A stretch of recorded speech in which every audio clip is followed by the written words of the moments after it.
I have to ask you. You don't have to answer. Did you ever pay for services? Internet services all the time.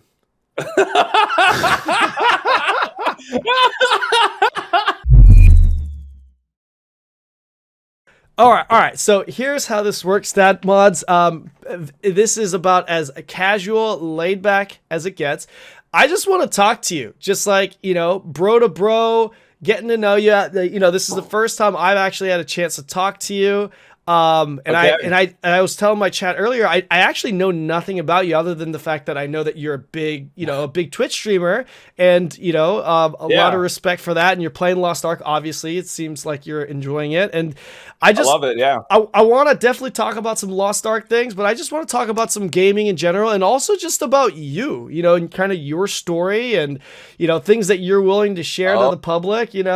Maybe your social security number and bank details, all that good stuff. So, I'd really like to just get to know you as a person, and I'm sure a lot of my viewers and your viewers that are watching this would like that as well. And again, casual, laid back. We're just going to be jumping from topic to topic. There's no real structure here. If there's something you want to talk about, we can bring it up.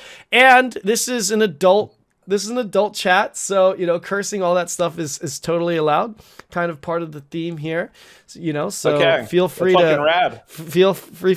I drop the F-bomb all the time, here in the comment section, but that's okay. That's okay. So well, guys, for those of you who are part of my community or watching this on YouTube, I'm here joined by DatModz, who's a big Twitch streamer, and we are going to get to know you today. Would you like to introduce yourself? I'll shut up now. I'm not really that big. I only weigh like 275 right now, but I do appreciate the compliment. I'm just DatModz. I stream on Twitch. I guess I'm mostly known for playing like ARPGs and MMOs, but I've been highly addicted to Lost Ark recently. I also played like the 2018 launch originally when I was Korea. I moved there temporarily, and I played like tier 1, tier 2 in Korea. So how long have I been doing this? I think I've been streaming on Twitch since I was in university. So that I started in 2010, but that was back in Justin TV days. Justin TV days. I got the feedback there around. I hope my mic is a little bit better. I lowered it a little bit. If it's too low, let me know in chat. Justin TV. So the person that was on my previous episode was Bajira, who is also another old school Justin TV guy. Do you guys all just know each other, because you're all Justin TV guys, or how's that work? So a lot of the original partners and stuff like that, when Twitch first became a thing, it was so tight knit. There was like 100 partners at first, and you kind of knew everybody. Twitch has definitely grown substantially over time. So you pretty much know nobody nowadays. You'll someone will say someone's name and you'll be like, "Who?" But it's not meant to be disrespectful. They're just I think it's 60,000 Twitch partners nowadays. Yeah. So it's pretty insane. But I've known Bajira forever. I used to watch him play World of Warcraft, I think in 2011. And this is before he had a family and kids, and he was just streaming from his basement. Yeah. And he would just randomly take off his shirt and just start doing bicep curls. And this is before he really started pursuing fitness. But he was kind of a fitness enthusiast, and he would just rip off his shirt and just start bicep curling midstream. That's awesome. Getting his games in, But I love Bashir. Man, he's a good guy. Yeah, that's awesome, man. So you've been doing this for a fucking while. Oh my gosh. Do you mind me asking how old you are? Is that on the table? Oh man, I don't even remember. No, I'm only 33. Yeah, I'm not that old. Okay. You're the same age as Bajira. Yeah, I think in terms of Twitch years, I'm considered a boomer. Yeah, because I don't play. I don't play Fortnite. I don't shove Tide Pods up my bum or anything else like that. I'm not doing. But little you dances do on maid TikTok. Costumes, apparently. Hey. Maid costumes are pretty nice, okay? Sometimes you just really get into the games that you're playing. I've seen that maid costume, man. Someone linked it. You put on makeup, I think, if I remember correctly, too. Like lipstick or something. Did you put on lipstick, too?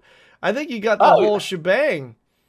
Yeah. If you're going to do a cosplay, you have to 100% commit. Oh, for sure. My partner, she was a hairstylist, and she does makeup, so I was like, "Hey, you got any free time?" And she's like, "Yeah, I do." I'm like, "Okay." mind doing my makeup? And she's like, I'm gonna love this. And her mom was here too, right? Her mom was here because we just had a kid. And so her mom was helping out the kid, and I come downstairs. You know, I'm a pretty big guy, right? I'm 6'5", 275 pounds. I have my little skimpy maid outfit on, have my makeup fully done, my mascara, the whole shebang. And her mom's like, she turns around and she's like, I don't know what to think right now. I'm pretty like. Oh my! I mean, you are looking good though. I mean, you're looking good. Let me just say that your maid costume was way better than Stoops' maid costume. That's for sure. I mean, that man didn't even put on makeup, man. I mean, you can't. Unbelievable, that guy. You know? Yeah, I know. He just didn't commit. He didn't full commit. Next time he does the cosplay, he has to full commit 100%. Yeah, he for sure. Yeah. Man, so how many years have you been streaming exactly? Like, because Justin TV Days, how many years ago was that? By the way, I'm definitely classified as boomer territory too, but I get away with it because I've got like that Asian youth face. You know what I mean? But I'm there. Your skin complexion's amazing. Like, you're glowing right now. I'm looking at your stream, and man, what's your skincare routine? You're looking real good. Hey, man, your skin looks pretty good too, man. Your skin's looking pretty good too. I don't know. Wait, how old are you, Kanon? I'm 34 years old, and I want you to know this. If you were in your maid costume right now, you know, things might get a little spicy, okay? So I'm glad you're actually, you know, not wearing that. But yeah, I'm 34 years old. I am. And every time I say it, I have people in chat that are like, 34! Yeah, I'm pretty fucking old. I'm very old. We're in our prime. We're not old yet. We're still in our prime. Okay, I'm going to run with that because I honestly think my 30s has been way better than my 20s. Just like enjoying life and just life in general. Like, I've been really enjoying it. Has it been the same way with you? Because I remember when I was in high school, my senior year in high school, I remember one of my teachers was like, you guys should really enjoy your times right now because this is like the best time of your life. And I remember sitting in classroom thinking, if this is the best time of my life, holy fuck, that's gonna suck. And needless to say, that was definitely false because my 30s were definitely better than my teens, and for sure better than my 20s as well. What about for you? Like, I could ask you this because you're a 30s guy too, right? My 20s was wild because I ended up moving to Las Vegas for a while. So yeah, I was going to school out there, and I was just partying a lot and literally just playing World of Warcraft and go to the gym at the time. That's all I pretty much did. Yeah. But life nowadays definitely slowed down a bit with having a family and stuff. You know, you're not going out and partying, and yeah, just I'm more of a homebody now. Okay. But it's enjoyable. Like I still do stuff with the family and whatnot, but I'm not like wilding out like I used to be.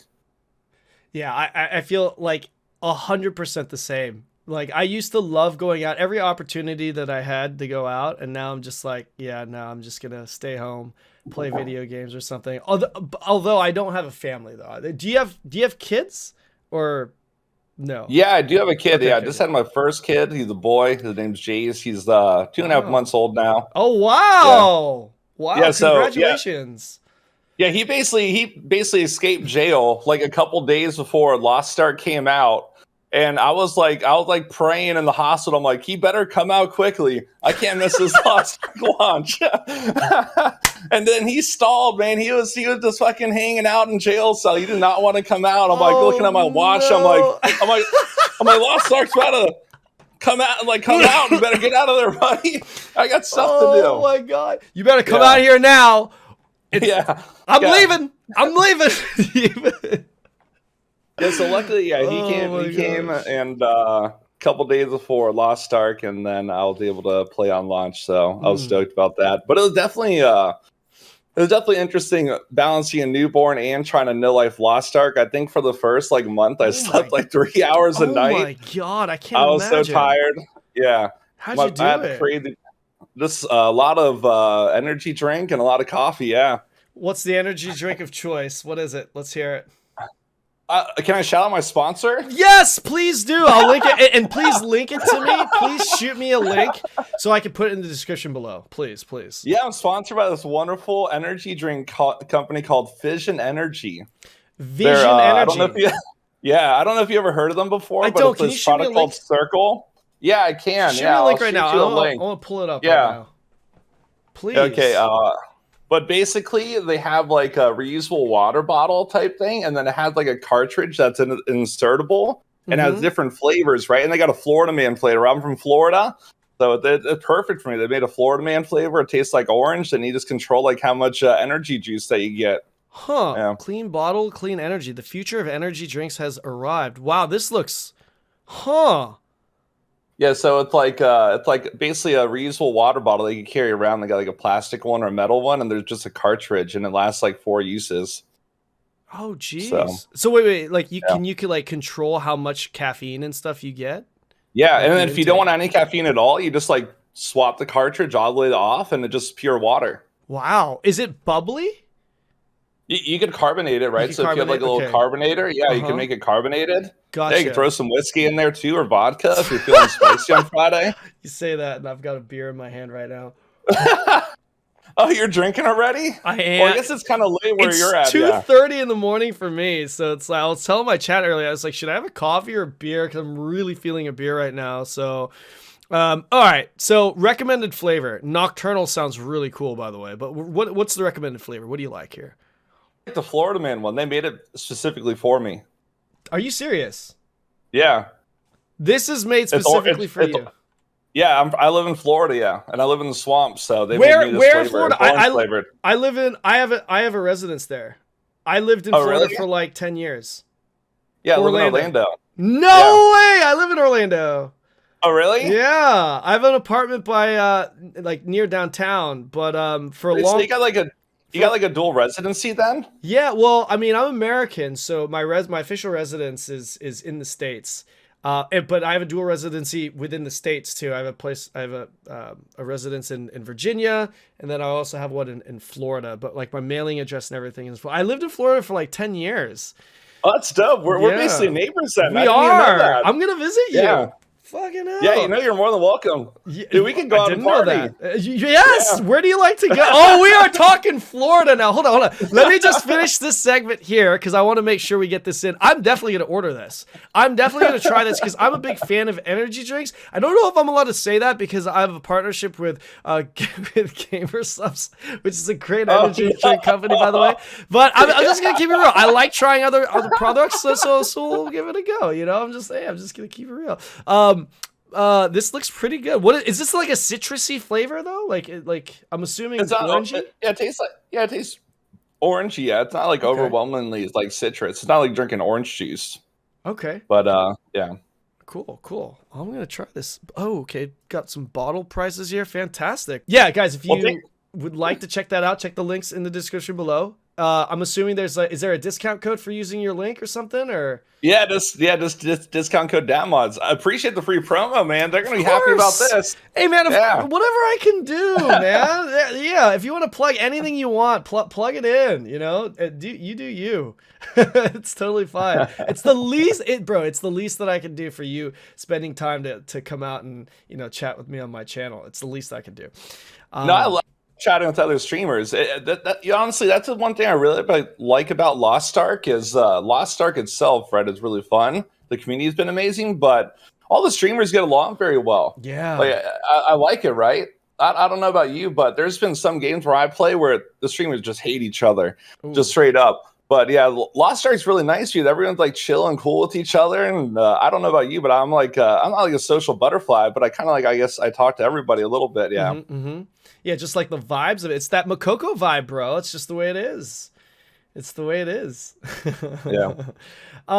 Yeah, the community is really good. I remember Stoops was actually really talking about that. That was one of the biggest. It was actually the draw for him was actually the streamer community being very close knit and welcoming. And I mean, obviously I'm doing this podcast because I want to try and build something for myself, but also I wanted to do this because I think it's also another good way for me and the Lost Ark community to connect with,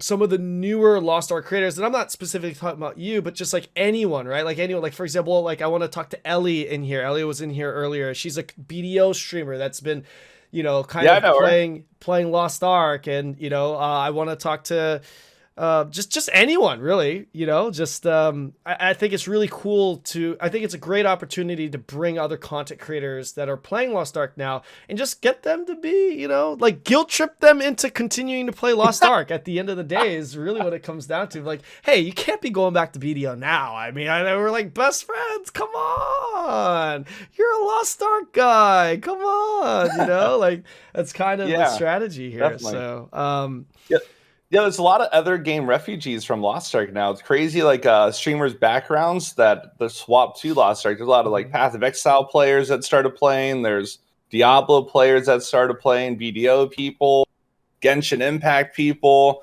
It's definitely a very varied background of people playing, this game, right? And I think it's a lot of people's first free-to-play game and a lot of people's first Korean game too. So it's a bit of an eye opener for them. Yeah. Oh yeah, there's a lot of League players also. Yeah. A lot of League players. There's another battle royale, not a battle royale. There's like another like MOBA battle mobile game. TFT. That TFT, that's what all the League of Legends players started playing after League of Legends. Yeah. TFT.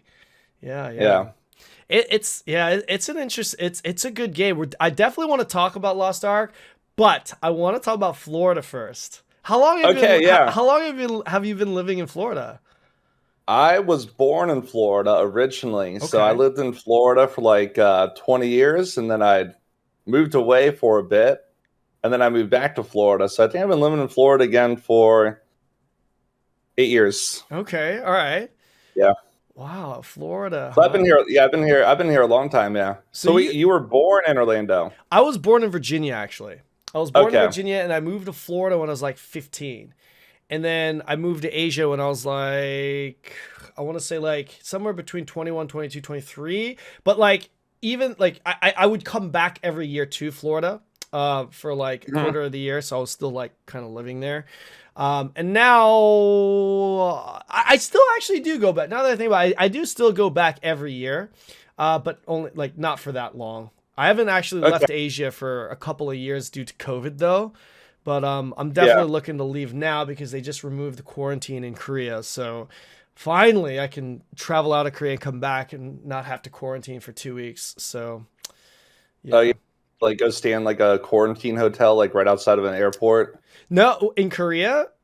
Yeah. No, well, I had set up there. Well, I live here. Like, if you have a place to stay, then you could just quarantine wherever you're staying. Yeah. Yeah. So, the Twitch and Twitter links. Oh shit. I'll edit that in. I feel like I should just edit that in for the YouTube video. Sorry guys. I can write it in right now, or we can. Yeah. I don't know. I'll write it in about it later on. Yeah, I'll add it in later for the YouTube video. Thanks for letting me know. I completely forgot about that. That's no big deal. Yeah. So all right. So Florida. All right. I wanted to ask you. You were talking about we can go out and drink or something. Are you big into drinking? Do you like drinking? I used to drink a lot. Yeah. Nowadays I'm more of a more sophisticated drinker where I'll drink like whiskeys and bourbons. But back in the day, I was just banging Steel Reserves and Southern Comfort and 151, stuff like that. Oh my God, 151, Jesus. Yeah, Jägermeister, like all that stuff that people used to drink. What's now I have a more sophisticated palate now. Okay, what is your sophisticated drink of choice? Dude, I've really been into Japanese whiskeys recently. Really? Okay. Big time, yeah. It is by far my favorite. Yeah. Yeah. Yeah. It's so hard to get now, though. It's like sold out everywhere here. It's really expensive. Yeah. In Korea, it was expensive too. I remember I visited Japan a few years ago, and it was it was definitely tough to get back then too. But yeah, I'm a single malt whiskey guy as well. When I go to a bar, I'll normally just get like a Macallan on the rocks. Oh, that's fancy. Like a Macallan 12 or Macallan 15, or you like a Macallan 18? Yeah, it depends on like how well the stock's doing. You know what I mean? You know? Yeah. Oh, I feel like on that one. Yeah, I will say though, like I feel like I think I had some fake Macallan here in Korea one time because I drink Macallan all the time, and there's this one night where I went out and I drank a bottle. I split a bottle, and the next day I was dying, and so was my friend. And I was like, that was definitely fake liquor. That was, yeah. I don't know how it was fake. I mean, there was a seal and everything, but I don't know. I guess in Asia you can get fake anything really at the end of the day. But yeah. What kind of spots do you like to go out to in Florida? Oh man.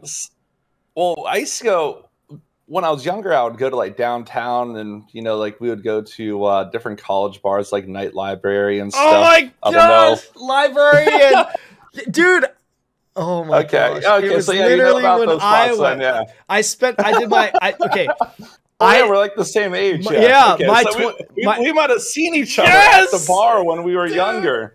Okay, I was more of a TDs guy. Do you remember TDs? I did my 21st at TDs.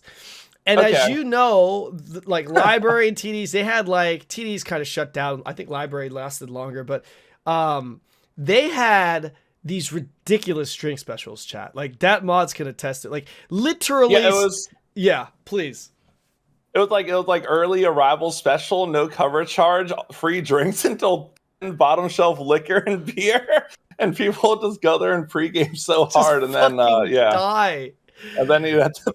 I don't know how they made money. I don't know either. Giving out free beer and liquor to college kids, like pretty much, or they would have like low cover charge, and then it was like all you can drink for like 5 hours till 10 p.m. Yeah, it was wild. Yeah, my 21st birthday, chat. It was free drinks all night. That was the special that day. It was bottom shelf. It was free bottom shelf all night. And as a college kid, obviously, I'm not going to drink top shelf shit.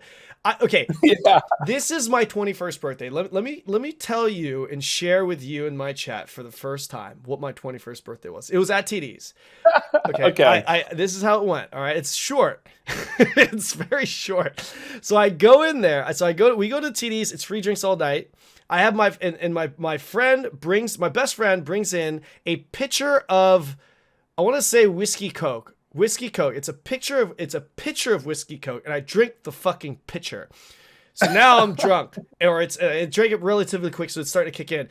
And then I get the second pitcher, and I go to the dance floor, and I wanted to dance, and I see, and at this point I'm pretty drunk because the alcohol kicked in, and there's this hot white girl. There's this smoke. I think she was hot. I was beer goggles, right? There's this hot white girl on the dance floor, and at this point, I went out to clubs and stuff late. Mods. I went to clubs late, so this was still pretty new, like a new experience for me, right? So like I enjoyed going to dancing because like back, I don't know what it's like now, but like back in the day, if you dance with a girl in the club, it's grinding. She's just grinding on your growing area. She's just rubbing her ass like around. She's just rubbing her ass on your dick, and it feels fantastic. Okay. And it's like there's a hot white girl right there, and she's fucking hot, right? But the problem was she was dancing, and she was with this big fucking jacked black guy.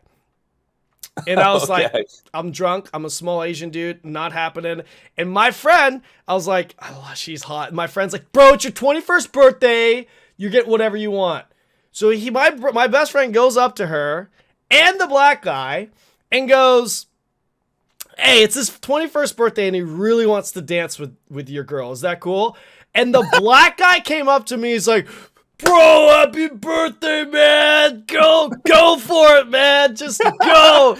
Fucking dance your heart out. And she comes over to me and she's like, happy birthday. She gives me a hug. She gives me a kiss. And she's just dancing with me for like, I don't know how long. She's just dancing. And I remember I was like, I had my hand on her hips and she was grinding on me. And I was just like, this is amazing. This is amazing. And then I woke up in my bed the next morning in my boxers. That was it. That was my 21st birthday. And then everything between that dance and getting home being in my boxers, it was literally like a detective movie where I was asking people what happened, how I got home.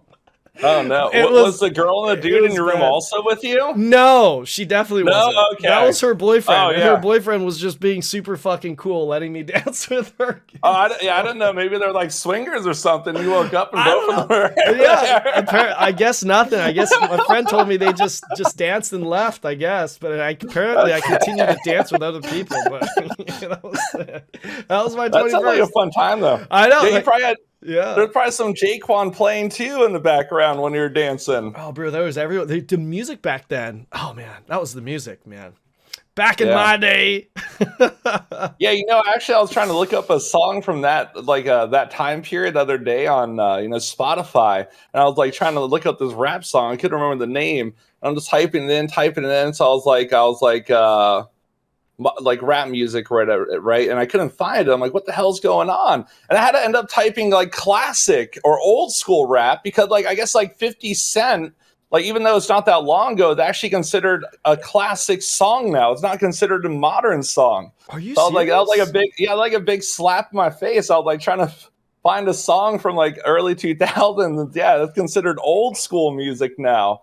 Hold on. If you just look up rap, on any search service, that doesn't pop up. You have to search old school. I mean, how many young people? How many people are in their mid to early 20s in chat? Of you guys, do you guys honestly consider 50 Cent a classic? X is in chat. If you guys consider 50 Cent classic, yes, no. No, it's going by too fast. It's going by, I can't see it. Okay. X is in chat. X is in chat if you consider it classic. I see a lot of X's. Oh my God. I do see a lot of X's. I mean, it's kind of mixed. But then again, my chat is also pretty mixed. I've got a lot of older people in my chat. I got a bunch of boomers in my chat. Okay. So that makes sense. Yeah, it's kind of crazy, man. When I think about old school rap, I think Coolio. Yeah, Coolio. I think of Coolio and Grandmaster Flash and Run DMC and Tupac and Eazy-E and stuff and Wu-Tang Clan. Tribe Called Quest. That's old school rap to me, not 50 Cent. 50 Cent, man. That means Eminem would be old school rap then. Yeah. Right? I think Eminem's considered old school rap also now. Oh man, jeez. Is that what you listen to? Do you like rap music? I like everything. I like all types of music. I listen to everything. I listen to EDM, chill step, future step. Rock music, alternative. Okay. A little country music sometimes. Okay. Now, I'm not really into country music. There's a couple country songs that I like, but not too many country songs. But yeah, I like everything. I like a little taste of everything. Have you been to South Dakota, the Midwest? No. I've never been that far north. No, I've been there once. I spent a few months there, and let me tell you, we're in wintertime or summertime. Summertime. It gets dark at 11 p.m. First of all, it's insane. But everyone there is super nice. Of course, I'm the only Asian guy there. But it's unbelievable. It's a different place. I would highly recommend going there one time, but it's fantastic. The people there are amazing, but I only asked that because I remember when I was driving in my car, there's only one pop/hip hop radio station. Everything is country. Everything. I had no idea how big country was. I had heard that country music is actually the biggest, most popular music in the States, like nationwide, which as a city boy, it's kind of hard to see and feel because as a city boy, it's always just pop, Billboard stuff. But when I went out to the Midwest, it was nothing but country, just nothing but country. I thought you would know about country because you lived in Orlando, so not too far away from us, Plant City and stuff. You go to the west a little bit towards Tampa, or if you go north, it's pretty country in Florida, right? It's all truck nuts and swamp buggies and airboats and stuff like that. Yeah, it is. That's very true. I never really ventured too far outside of Orlando within Orlando, if that makes sense. You know what I mean? If I would leave, I would leave to other major cities or states. I traveled a lot, but I never I would in Orlando, I always just kind of stayed in the city. city suburb. So you never went to like South Florida or like one to like different beaches? Yeah, I did, but like I know what you're talking about because I would drive through these places, but like when I would go to South Florida, I would be like Fort Lauderdale or Miami, like in the city again, you know, so I didn't really get that country feel, but I definitely know what you're talking about because like obviously I mean even in a lot of places in Orlando, like I can't think of the name. What's the name? Yeah. It's near oh shoot, I'm trying to think. Oh my gosh, I completely forgot the name, but if I said the name, you definitely know where I'm talking about. It's near. It's like a city. Yeah, like you know where Lake Nona is. Yeah. Like if you go past Lake Nona, like you start getting into that like kind of rural Orlando area. Shoot, I can't remember the name. So, I feel like it started with an S. Anyways, it's on the East Coast though. I think. On the is it like no, a city? South side like Orlando, South side Orlando. Yeah. It's a city. Is that like St. Cloud? St. Cloud, yes. That's where they try to sell you all the Disney stuff discounted. They're like, hey, you go to Disney World? Somehow we got tickets for $20 instead of $100. Come right in. All you gotta do is go through and sit through this fucking timeshare thing for 8 hours. Yeah. They're always trying to get you the cheap tickets for Disney and Universal. Did you ever do that when you were in Orlando, Disney or Universal? Oh, yeah, because I had friends that worked in Disney, so like I would normally just get in for free, right? Like because they would have those passes. I don't know if it's harder now, but yeah, it's the same thing. Yeah, really? I have a bunch of neighbors.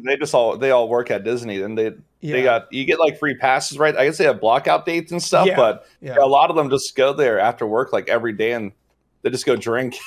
I know. I guess like Disney's like Disney's either your family or it's like millennials that just go there and get absolutely shit faced and like go and ride. That's pretty much what Disney is. There's no in between. Speaking of Disney, did you? Okay, I don't know. Like for those of you in chat or watching on YouTube, you guys might get really jealous if you guys live in the U.S.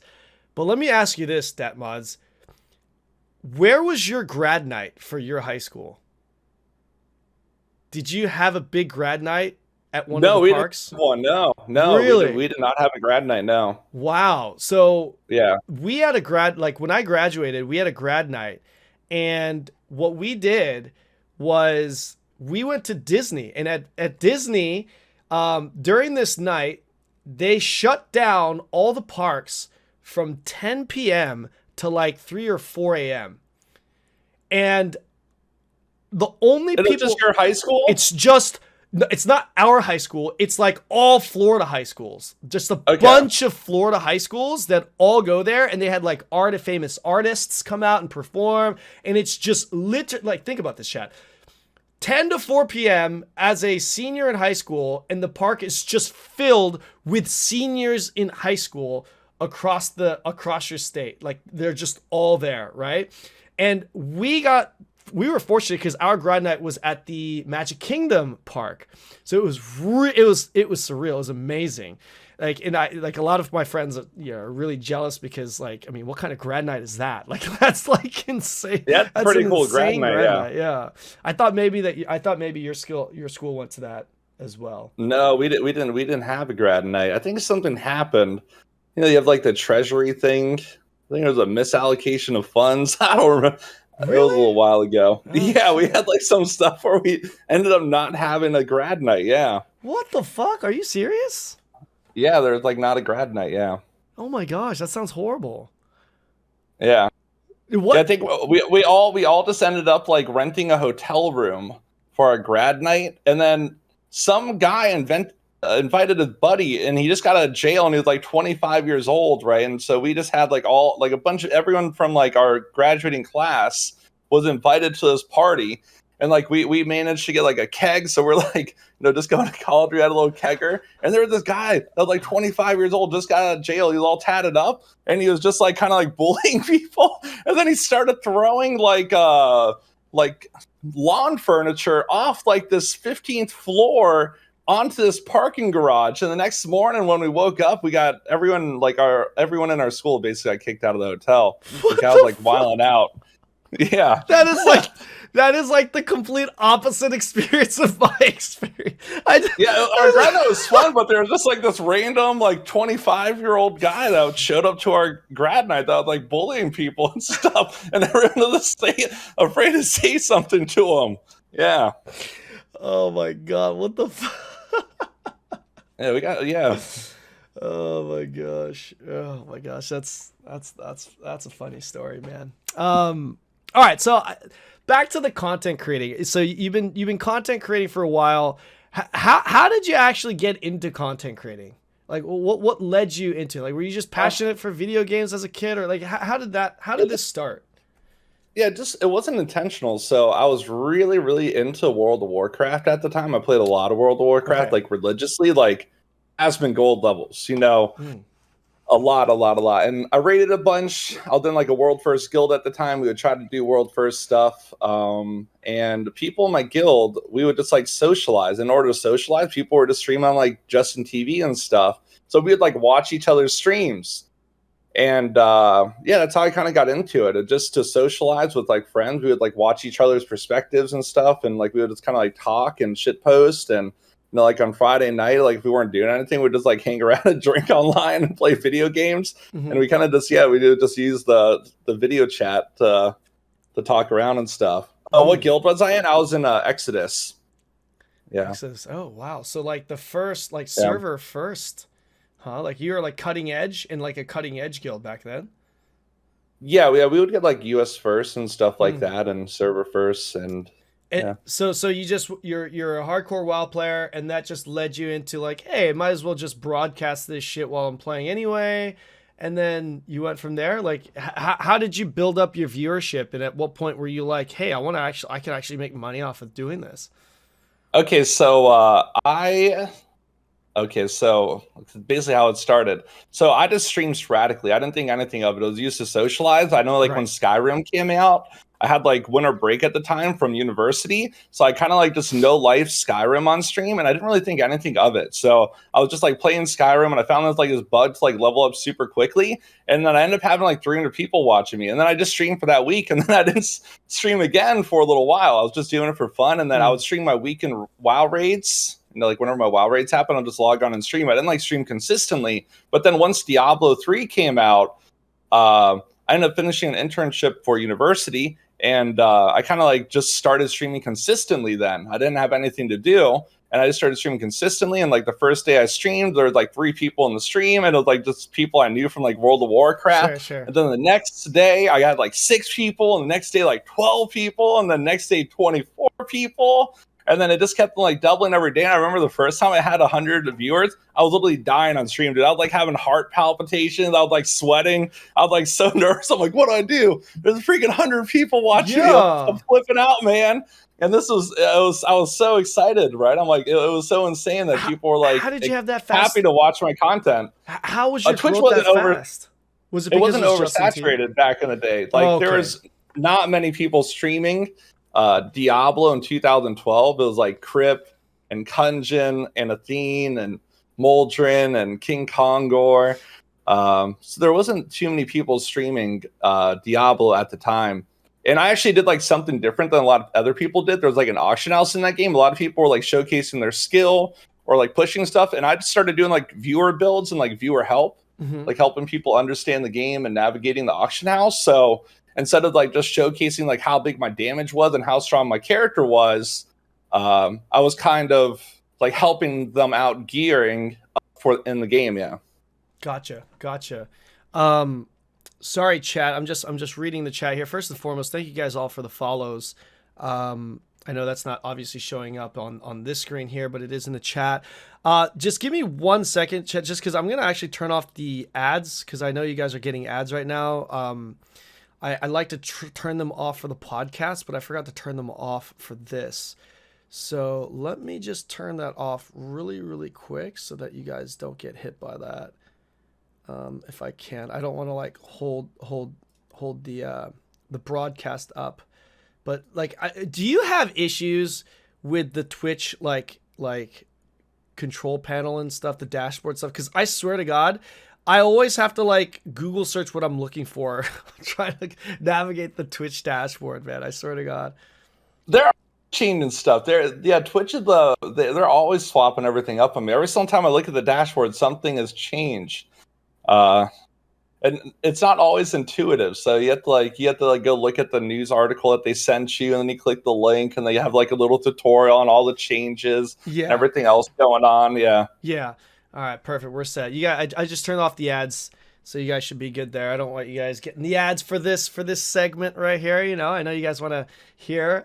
I read someone in the chat. It's like I just asked like a meaningful question, and I guess they got hit by an ad. Someone in chat was like, "The timing of these ads." I can only imagine from his perspective. He's like, "Oh, finally, I get to hear something I want to hear." Then all of a sudden, like Raid Shadow Legends fucking pops up or something.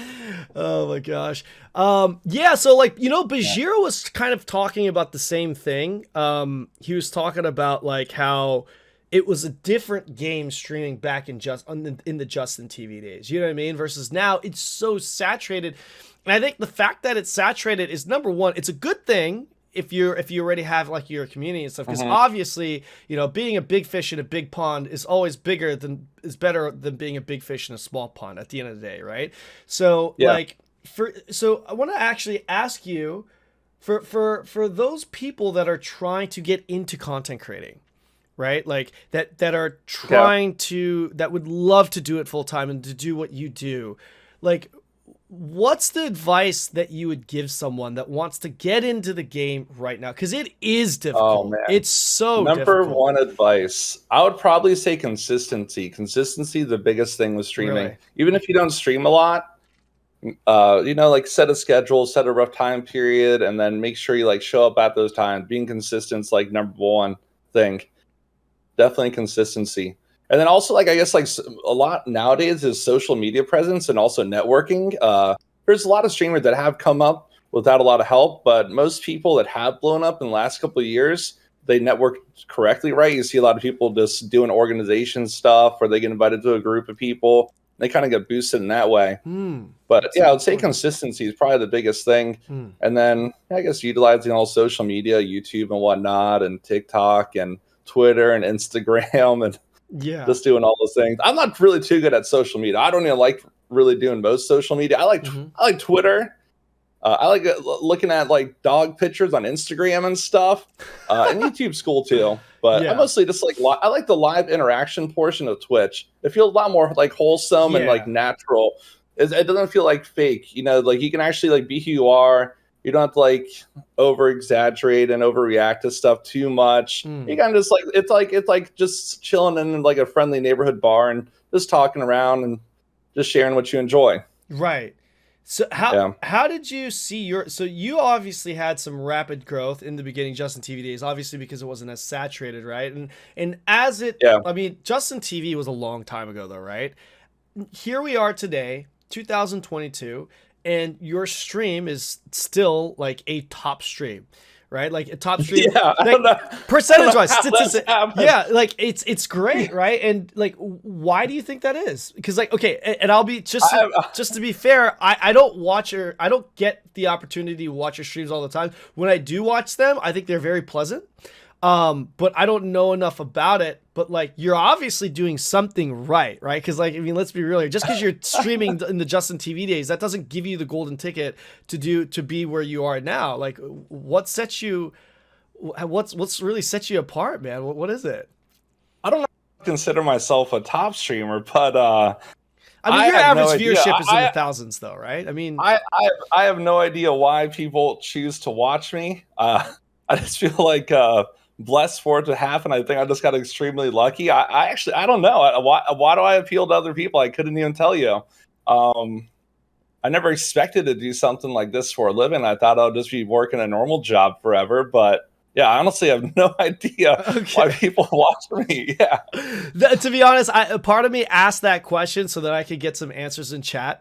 and obviously we see the chat going and kind of telling their opinions from a third party what it's like. So part of me asked that question to him, not just because I wanted him to answer it, but because obviously I get the reactions from the chat here.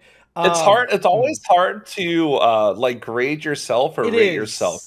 And give yourself, well, I guess not so much criticism. Yeah. But like, the whole social media like live streaming thing, like internet thing is still kind of like unusual. Even though I grew up on it, it is kind of peculiar though. You know, like what Yeah. differentiates like different streamers? Why is someone else not like popular? Because there's so many good streamers out there, right?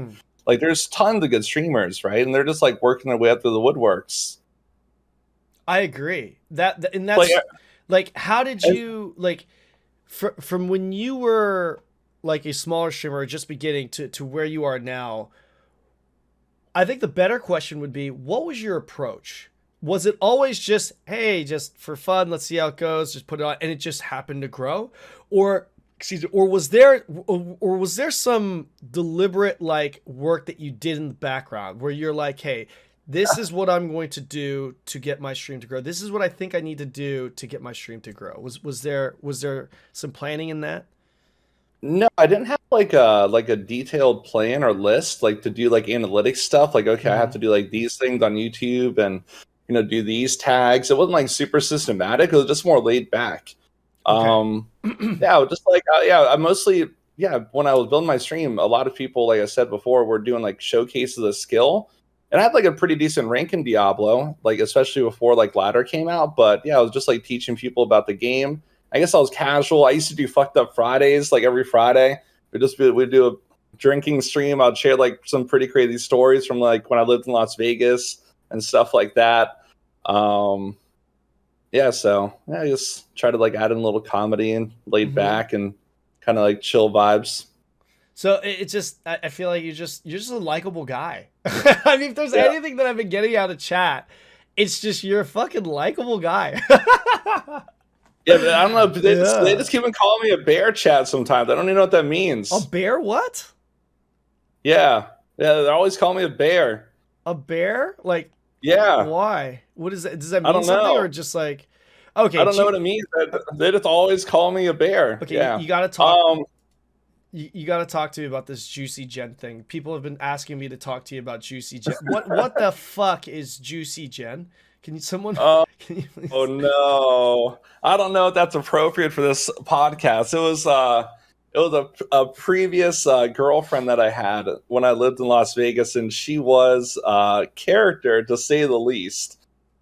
I'll tell you how she got the name Juicy Gen. Okay, yeah, you want a little story time? Oh okay. Yes, I mean fact that I'll tell you a little. Yeah, I'll tell you a little story time, but I won't tell like too many of the stories. Okay. Okay. All right. I can't believe chat suckered me into telling this. Okay. So a long time ago when I lived in Las Vegas, there was this, I didn't know anybody, right? I moved out there for college and to work and stuff like that. And I met someone at work and they said, Chris, do you have like a girlfriend or anything else like that? I go, no, I just moved in town. I don't know anybody. And she like hooked me up on like a date with her friend. She's like, oh, I have this friend. She's single. She's really nice and cool and stuff like that. Let me hook you up on a date. We went on like a date and stuff like that. We got to know each other. She ended up getting like in an accident, right? And she had like some internal bleeding or whatever.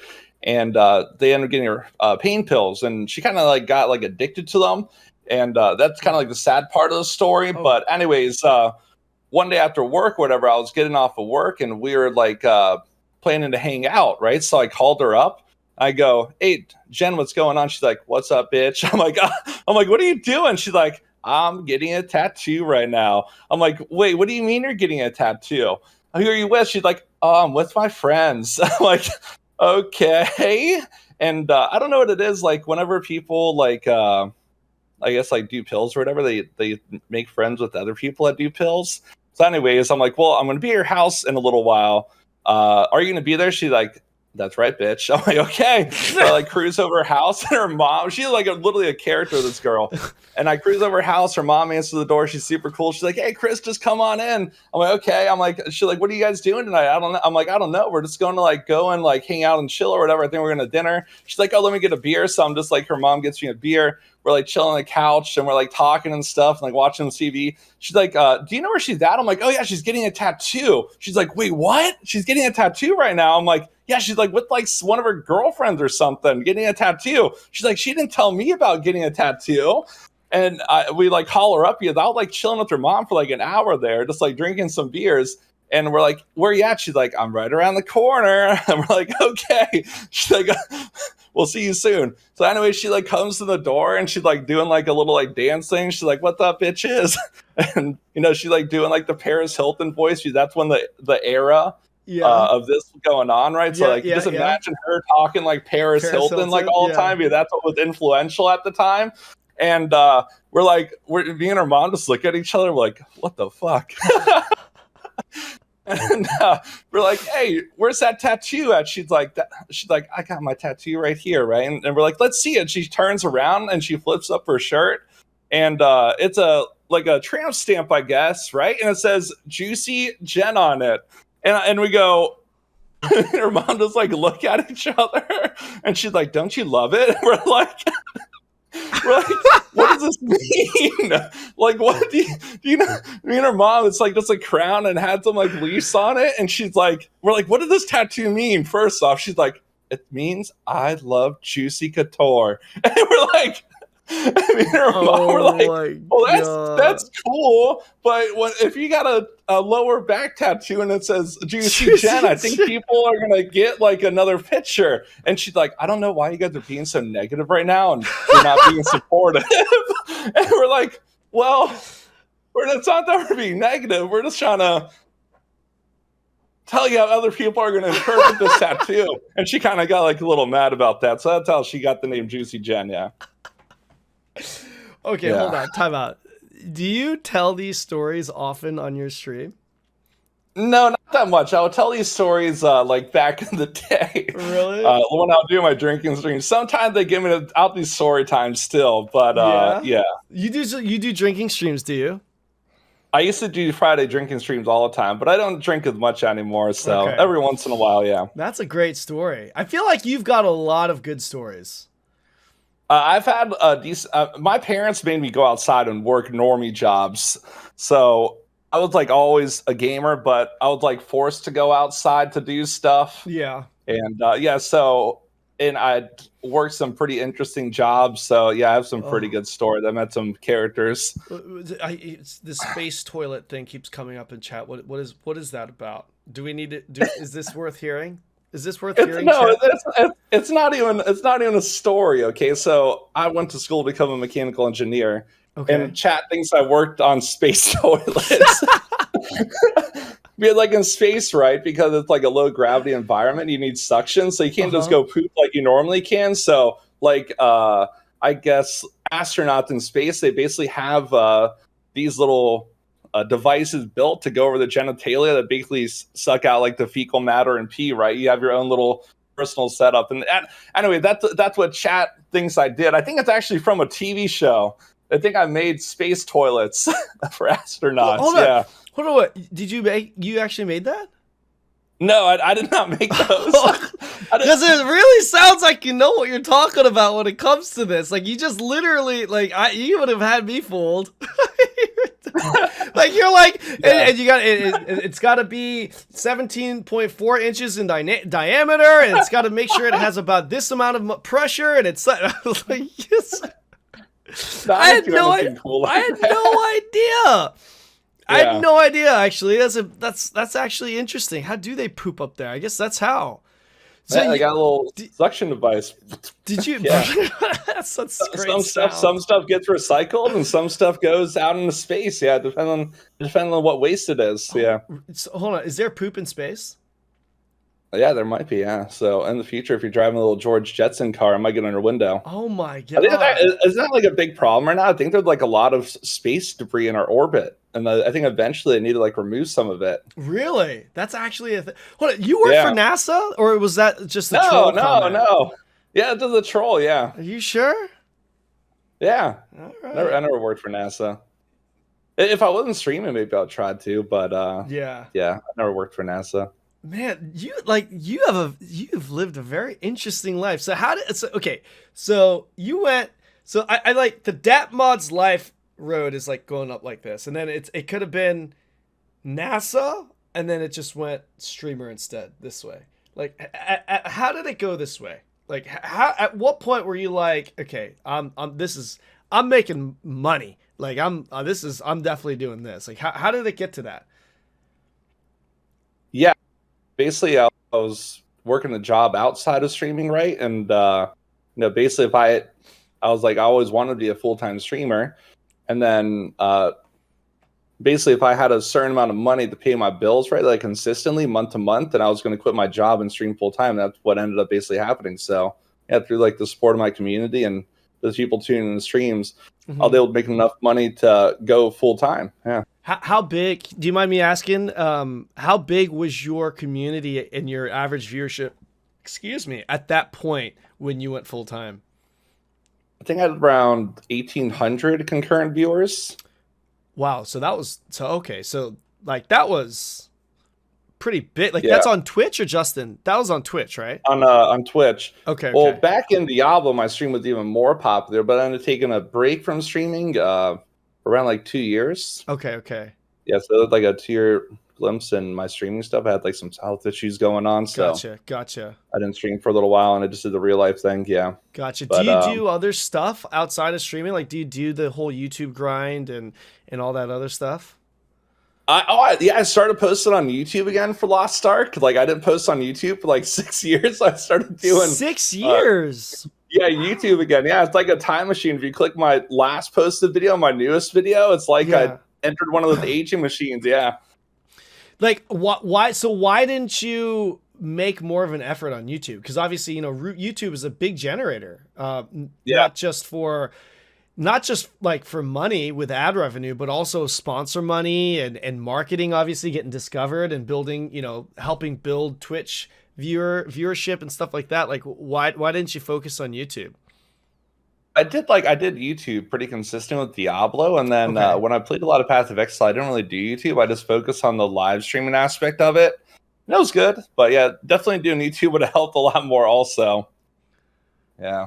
Gotcha. I should have done more YouTube when I played a lot of Path of Exile. What got you to do... Sorry, go ahead. If I took a time machine, I probably would have invested more into YouTube and maybe live streamed a little bit less. But I honestly just love live streaming so much. Yeah, like, I get it. It really doesn't feel like a job to me. Like, I could just come on stream and I could literally stream 12, 14 hours a day, every day, no breaks, and not hate it. Yeah.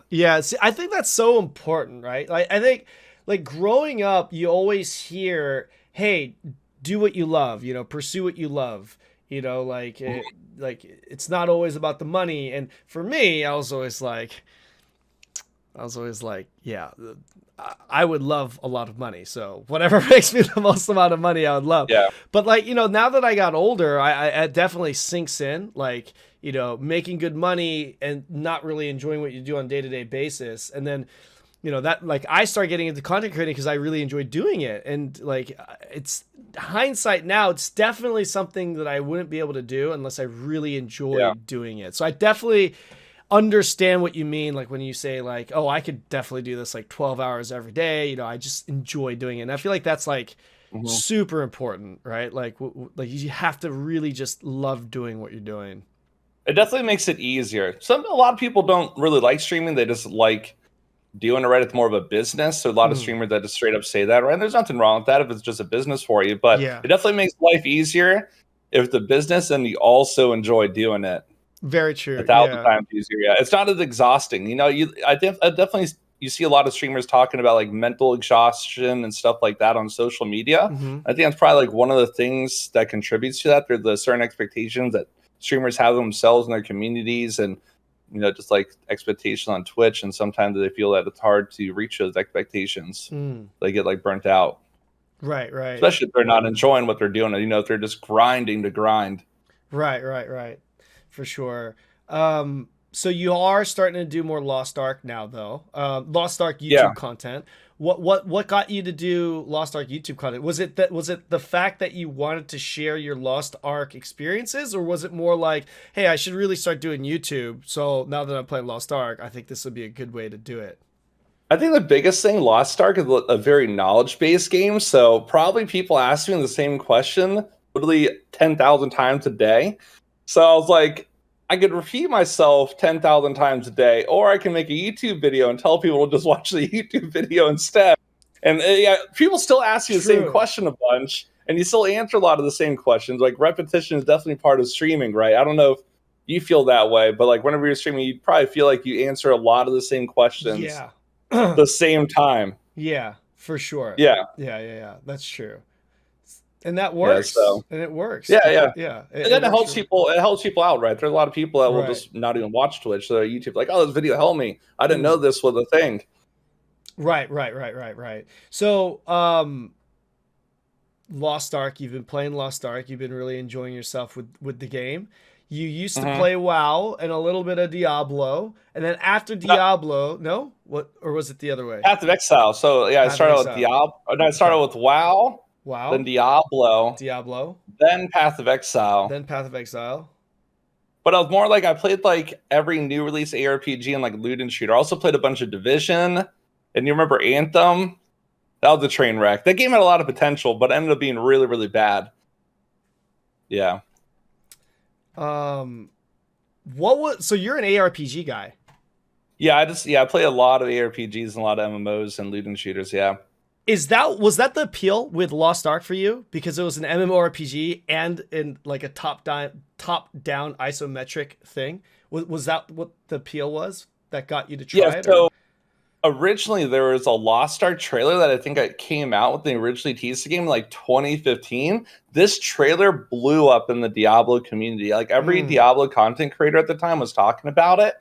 And everyone was looking forward to it. We didn't really know too much about it. They didn't start like CBT or anything else like that. So it was pretty much like on everyone's radar. And then fast forward to like 2018 when it came out in November. That was right after BlizzCon when I don't know if you're like too in touch with, you know what BlizzCon is? Yes. Anyway, so yes. Yeah. I'm familiar with it. I've never like went or anything.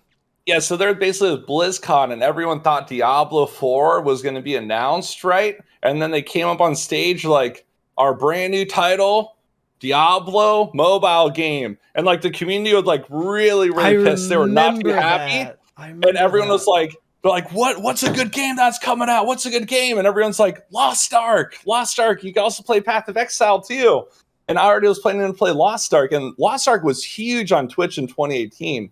So there is like there's a lot of Korean content creators that were playing it, but in terms of US content creators, there wasn't like too many, or like Western content creators. But yeah, I played original Lost Ark launch in 2018. There's like no language pack yet. There's eventually like this injectable language translation thing that you could play, and you had to like use like a VPN and stuff. But yeah, I played like on launch. The game was so different back then. There's like do you know what acrasiums are? No, I have no idea. What's that? So Lost Ark was actually, like, people say Lost Ark is pay to win now. It was actually pay to win on release. Like with the acrasiums that you actually had like entrance tickets that you could buy for like more chaos dungeons like per day. So Lost Ark when it came out in 2018 was actually legitimately pay to win. It was pretty bad, the monetization, but like over time they just made it like so free to play. Yeah, so free to play friendly. Yeah, it's a lot better now than it was. Yeah, I heard Lost Ark was kind of like the modern day Final Fantasy 14, where Final Fantasy 14 was so botched, and then they just redid it, reborn. And I heard that like Lost Ark was kind of the same, not to that degree, but they just really revamped it, and then all of a sudden it just kind of took off. No, it was a good game, right? Obviously, the progression when it came out in 2018 was a lot slower. There wasn't any of the catch-up mechanics. There was islands, but your like gear score progression was slow. You would not get a lot of gear score every week if you weren't, spending money and stuff like that. But it was really enjoyable. I loved it. You know, the PvP was good back then. All the island stuff, and then I kind of just like played like basically tier 1 and tier 2. Tier 1 I played like pretty hardcore, like so I played like Lost Ark on stream for like 2 months pretty much. Wow. And then I started playing like off stream, and then I was checking out like tier 2 also like casually, just doing like stuff, progressing slowly. But then ultimately I was just waiting for Lost Ark to come out in NA. There was always a rumor of the Western launch. Launched in Russia. I'm like, I could re-roll on Russia from Korea. And the downside of Korea was it wasn't really a language barrier, but you ended up like learning some like Korean to like interact with people, right? And I would just have like little like Korean sayings copy pasta from WordPad like into the chat and stuff for like group finding. Yeah, so I didn't like fluently understand Korean, but I had my little arsenal on Notepad where I'll just copy and paste like when you're like looking for groups and trying to assemble groups. Yeah. So I actually had no idea. So you're like an OG Lost Ark guy. You played like back in the day, season 1 stuff, yeah? Yeah. Oh wow, I had no idea. So like you knew everything going into the launch and stuff, or did you just stop playing after season 2 and never, or tier 1, tier 2, and never really experienced tier 3, or did you play all that? I'm completely ignorant to your history. I did not do any tier 3 stuff in Lost Ark before the Western launch, so that was like all new to me. So that was like fun and exciting. But I did like watch Lost Ark streams, so I kind of like knew what was going on. Like whenever there was a new like raid that came out or content release, I would tune into like some Lost Ark content creator. I used to watch you guys know Very long time Lost Ark content creator. I would always watch him. Yeah. Gotcha. Okay, so you are what would you consider your main game that you're known for, or do you not have one? Oh man, I don't know. I'd probably say Diablo and Path of Exile. Diablo, Path of Exile. Okay, gotcha. Yeah. So is Lost Ark where you see yourself playing and settling down for as your main game for quite a while, or what? What do you think? Oh yeah, I'm really waiting for those Legion raids. Yeah, so I just want a game on Lost Ark hard. I feel like we're kind of like cock teased right now with this content. We got tier 3, but we don't got the juicy T3 stuff. You know what I mean? They're kind of like edging us hard. Yeah. But, like a lot of people, there's definitely a lot of like community criticism about like release rates and stuff and all that other stuff. But yeah, like the good stuff is really going to come out, man. And we're getting blue balled now, but I think it's worth the wait for all the good stuff. Yeah, like you know, later on you get multiple characters at tier 3 that's able to do these Legion raids, and you're just running multiple like fun Legion raids across multiple characters, and it's just really fun. But like DatModz, like what do you think is, because you just kind of mentioned the whole we're being cock teased right now. What are your thoughts with the progression of the game so far? Because there's obviously a lot of controversy. I said Dad. I did not call him Dad. You called me Dad? I definitely said, like, I felt like I was saying Dat, and I was gonna say DatModz, but then I stopped at Da, and I didn't say the T, and now they think I'm calling you Dad, and that's fine. That's fine. I can call you Daddy. I can call you. Yeah. I feel like we know each other good enough. You can call me Dad now if you want. Yeah. That's fine. I'll give you permission. We're close enough now. Like in chat, like the fucking hawks, man. I'm telling you, Twitch chat. They're fucking hawks. And it's like, there's always like what like nothing will be happening in my nothing will be happening in any chat. It'll be quiet, and the moment like you maybe murmur something under your breath, the chat just goes. They got their radars, man. Their ears, like they're always up, and they're there. Nothing gets by chat, man. Nothing gets by chat. It's so funny too, because like even if I'm watching like Asmongold or someone, right? Like, like if I notice something, anything, whether he says something or if it's something in the background that appears, if I feel like I notice something that's kind of very subtle that I feel like most people don't, I look at chat, and there's always people in chat that just start typing. Yeah, this is the way it is. They never miss anything, and they're also good at clipping. If you probably go look at your video manager right now, when you called me Dad, there's probably 10 clips of that. Oh yeah, it's probably on YouTube already. Also, they got like backups. They already downloaded it. You try to like erase it. That's good. Nope, they got backups. It's already spread all over the internet to their safety deposit box. It's there forever. Mods farted on stream. My Twitch chat caught me farting on stream. They were sure to wait for me to return and just send me clips of it and call me out on it, man. That's just the way it is. That's the way it is. Nothing gets by chat. All right. So yeah, what are your thoughts with the progression with Lost Ark so far? Because it sounds like to me maybe you kind of like the idea of them pushing Vaulton maybe a little bit sooner, or what's the deal? Well, personally, right? But like personally, I want content quicker because I'm selfish and I want to do more challenging end game stuff. Yeah. But the thing is, I had the perspective. This is a new release MMO for a lot of people. They never played it in Russia. They never played it in Korea. So they can't release content at a rate just because other people already experienced it. They want to give new players that new MMO experience. And I'm okay with them doing stuff slower to make sure those players get an enjoyable experience and they don't feel that they're just rushing everybody and putting too much pressure on them to like swipe or just play nonstop. So yeah, personally, I want more content and more skins, but I'm okay with them doing it slower so other people get a good Lost Ark launch experience. Yeah. Like the only thing that I didn't kind of get that it was like, okay, because they announced that they wanted to get people to experience Vulcan and the Legion raids within month 2. And I actually like that. Like I agreed with that, right? But then it's like we were really surprised. And I say we because we a bunch of content creators we had access to the PTS and you had to that? Yeah, I was able to play it. Where's my access? Is there someone from Amazon watching the stream or something? You guys forgot my invite to the party. Bro, what the heck? Shout outs to Saiwo. I got in through Saiwo. Wait, you still have access to the test server too? No, not anymore. But they actually removed the access quite late. Like it was actually removed well through launch. Like I don't just random. It's just like I don't know. It was like maybe like week 2 or 3 or something into the launch. And it was like you have been removed from the access to PTS is down now. I was like, oh shit, they forget about this shit. But yeah, Saiwo gave me and a lot of the kind of like the older Lost Ark creators access to it. I guess they contacted him, and what we saw, we were very surprised to see because we went into the PTS thinking Argos month 1, Vulcan month 2. Fuck Argos. Who cares about Argos? Vulcan month 2.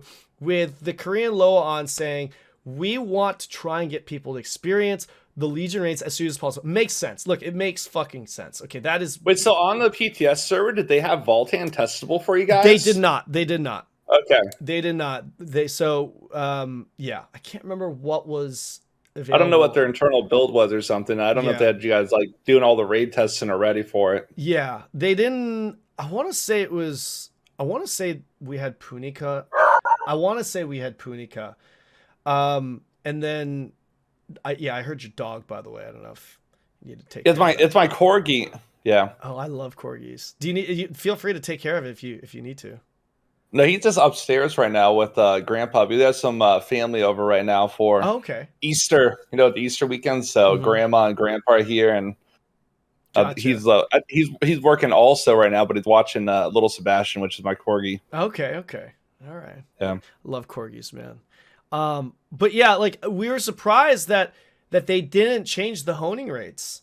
Because we're like, okay, like if you don't change these honing rates, then the two problems that we were talking about internally was that number one, like, can people get to Vulcan fast enough? And number two, this is going to promote pay to win to get to Vulcan, right? Like, because like, obviously if it's not guaranteed, that's the way it's going to be. But on the other end, when we gave that feedback, the feedback that we got back was that they didn't want, because we gave that feedback, they didn't want the experience through tier 1 and tier 2 to be so streamlined to the point where when people got to tier 3, they had no idea what the fuck they were doing, right? They wanted to give them a real experience. So like the suggestion that I actually made was that you give books. My suggestion was like I want to say like the Story Express, kind of like the Story Express in Korea, where it's like, it's not 100%, But well, actually in Korea and all that stuff, it's 100% now. But like you essentially get enough mats and stuff to automatically take you to the next tier. So my thing was like, okay, don't make it 100%, but give the players books and stuff so that they can actually hit like 90 to 100% or something. So it's still like a chance to fail, or it's guaranteed by using the mats that you have. So I don't know, if you hit a certain level, you get books, and then you get free like enhancing mats. You know, the mats that give you like the extra chance. Like those crystals, right? I can't remember what they're called, but you get those crystals, those honing materials, and then give just enough each tier so that you hit like that 90 or 100%, so that, you know, the progression's still fast, but they're still using those items to learn about the upgrading system and how it works.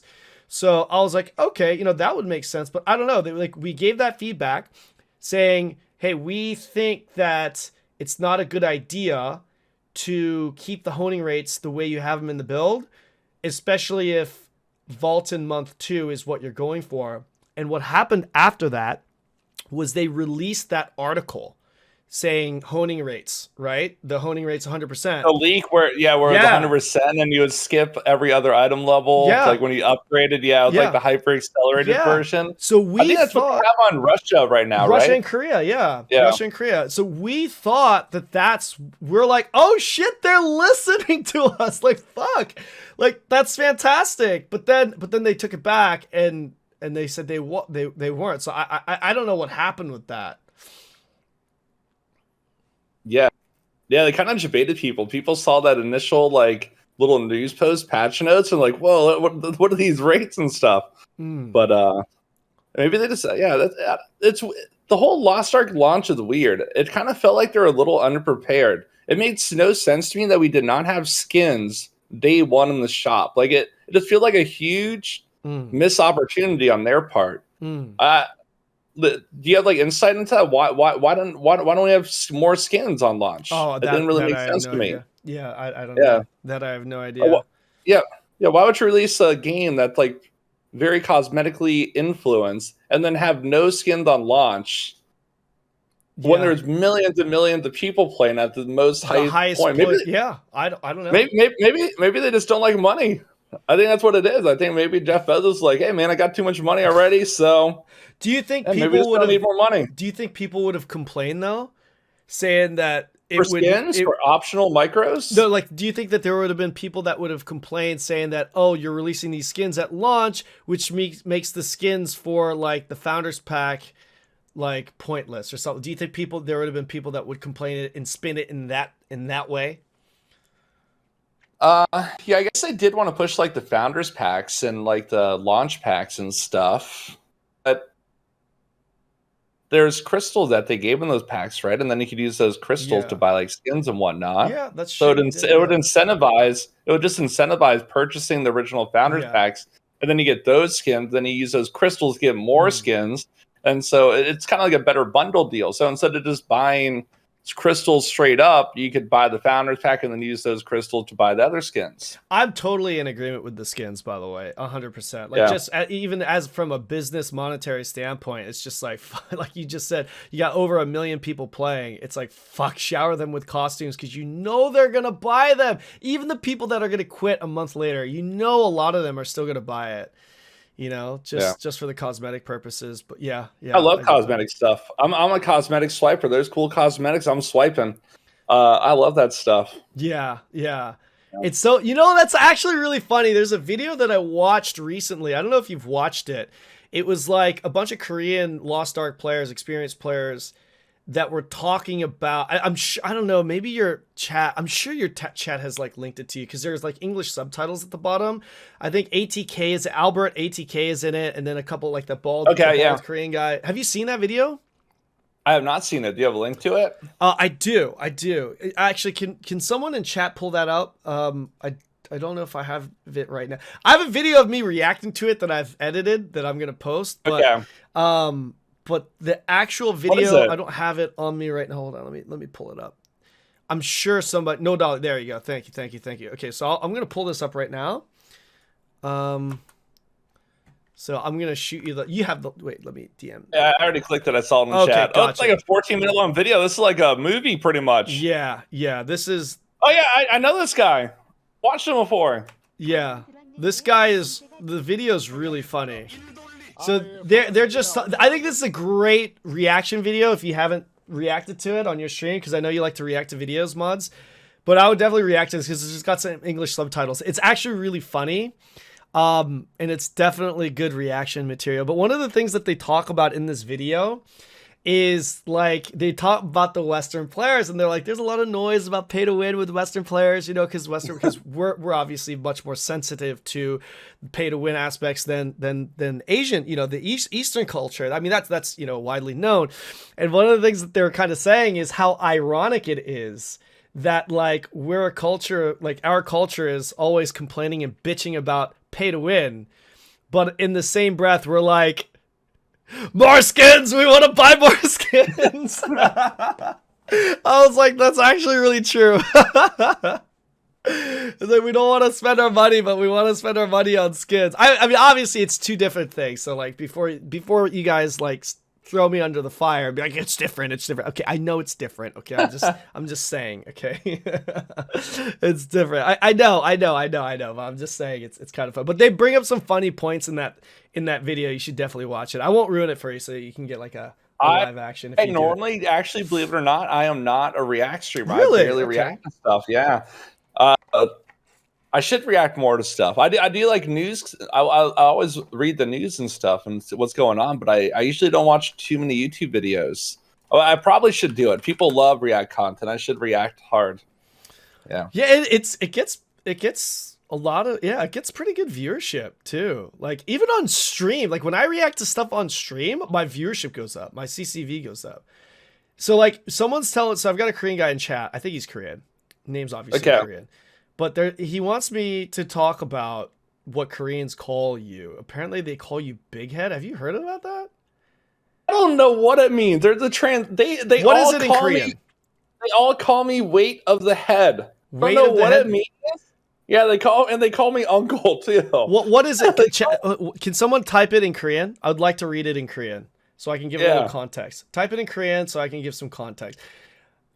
Okay. Yeah, they always call me weight of the head, and I don't know what it means. There's some posts to, like on Invent and stuff, and they have like their different YouTube channels where it's like a Korean highlight channel, and they post like a bunch of Korean viewers will always post on there, and they always call me weight of the head. I don't know what it means. Weight of the head. I don't know if it means I just got like a massively oversized head or something, or are they saying I got a big brain? I think it might just be the circumference of my head might just be extremely large, and they're impressed by it. 가장의 무게? 털보 메이드. 가장의 무게? 무게 weight 가장의가 무슨 말이죠? 가장? Are you saying my head is big in Korean now? Is family? 가장. The head of the family. 가장의 무게? Okay, I'll be honest, like this is kind of like higher level Korean context. Like I understand what it is. So so 무게, which is the second part of it, it just means weight, right? And then the first part of it is 가장. 가장에, and the at the end of it means it's in relation to the weight of, because it's flipped backwards, right? Kind of like Spanish and English is flipped backwards. Okay. 가장, the context of 가장 is like, the weight on the shoulders for the head of the family. So daddy is the head of the family. Yeah, so it's like head of the family. So it sounds like a good thing. It doesn't sound like a bad. I'm like the mob boss. I'm like the king. Yeah, I think I think that's the context of. I've never actually. I'm a nice kingpin. Yeah. Papa Bear for sure. I think that's what. Yeah, Papa Bear. Yeah, I like that. Yeah, that's a good nickname. Yeah, I don't. I don't get. Like that. So like my Korean is like a first grade level Korean, so I can speak fluently. But like higher vocabulary, I don't know higher vocabulary. So like I could read what he wrote, but I didn't understand the context of it because I didn't understand the first part. But so you can like order food in Korean and stuff. You have a basic conversation. Yeah. Yeah. I have like I work here too, right? So like I've dated Korean women and no. But like even with dating, by the way, it's like when we start talking about more deep like real deep talk, it gets difficult for me because it's like it's tough, right? Like casual conversation is pretty easy. But that's interesting though. Like so you had, how big is your Korean following? I had no idea you had a Korean following. Like people in the Korean community talk about you. When Lost Ark originally came out, I was featured in some Korean news site learning Korean. But yeah, like my chat was basically almost all Korean when Lost Ark came out in 2018. It was insane. There were so many Korean viewers. I just had to like right click my chat and put translate to English. Yeah. Dude, well, I'll tell you what, Koreans, I don't know what it is. Maybe it's just because they're like the Lost Ark Koreans, but I feel like Korean viewers on Twitch, they're, how do I say this? It feels like they're very supportive people. You know what I mean? Like, no, yeah, like when I played, very supportive. When Lost Ark came out, they were so nice and helpful. Like in game, they're helping me out and stuff. You know, I couldn't read Korean. I was like trying to learn a little bit, and they're helping me out.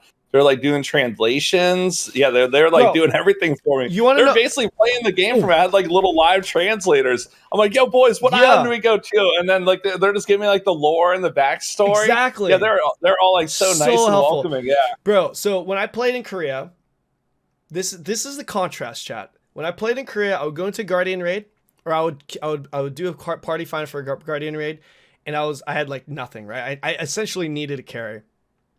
Some random person comes in, super overgeared. I don't know what the fuck he's even doing looking at that Guardian raid section. Comes in, queues us up, carries me through it.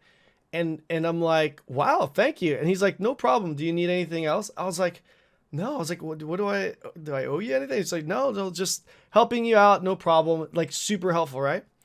And then you go to NA. You go to NA, right? And then you do a Guardian raid. And you're like, hey, can I get a help, or can I get a carry, or can you help me out? And the response would be like, fuck you, noob. Fuck you, noob. Fuck your mother. Burn in hell. Piece of shit. Get the fuck out. I would definitely say the Western MMO. I've met some nice people in game in the Western launch, but I think Western MMO culture is very toxic. So off stream, I've been queuing PvP. Right? And dude, people get tilted in PvP. I can't even tell you how many times people from the other team told me to off myself. I type GG in the chat and they tell me to go off myself. I go, what the hell? I thought we had a good match. Yeah, you might have lost, but like you guys don't gotta be toxic. Bro. I don't know. Bro. Yeah, they're wilding out. Yeah. Bro. This happened to me last night. I was like PvP and off stream a little bit, and man, people were toxic. They're like no skill artillerist carried by shield. The guy was so angry.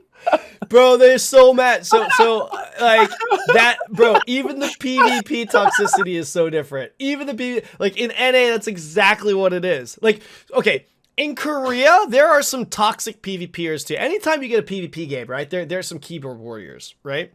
So in NA, y'all know how it is. You know, like immediately they're like, you're fucking trash or piece of shit, you know, kill yourself, you know, shit like that, right? In Korea, like, I would say 90%, I'm exaggerating a little bit, but definitely over 50%. Let's be real here, Koreans. For those of you that understand what I'm saying and are Korean and have PvP'd in KR, this is 100% true. 50% of the matches that 50% of the time with a toxic player in PvP and KR, what they will say to you is 뭐해? Which is, what are you doing? It's subtle. It's subtle. It's subtle. It's not fucking trash. So like if I play striker, it'd be like 스트라이커 뭐해? It's like hey striker. So it's like a sarcastic thing, right? Yeah. It's like what are you doing? It's that question mark meme, yeah, like where the guy just like confused. And it's, you know what it is though? It's fucking more triggering. It's more triggering. It's more triggering. What the fuck you mean? What do you mean? What am I doing? What the fuck do you think I'm trying to do, man? Like, it's more triggering. It's that passive aggressive shit, dude. It's like, what are you doing? It's like, what do you mean? What the fuck am I doing? What the fuck are you doing? That's what it is. You want to know my favorite? You don't know what my favorite Korean word is? It's the one with the equal signs with the line. I didn't know what it was for a little while until I put on translate when I first started playing. But that's the Korean laugh. I love the Korean laugh, like how you type it in Twitch chat. It's so funny. The backwards F. Yeah, the backwards F. Yeah. Yeah. So that so that character right there is the K character. It's K.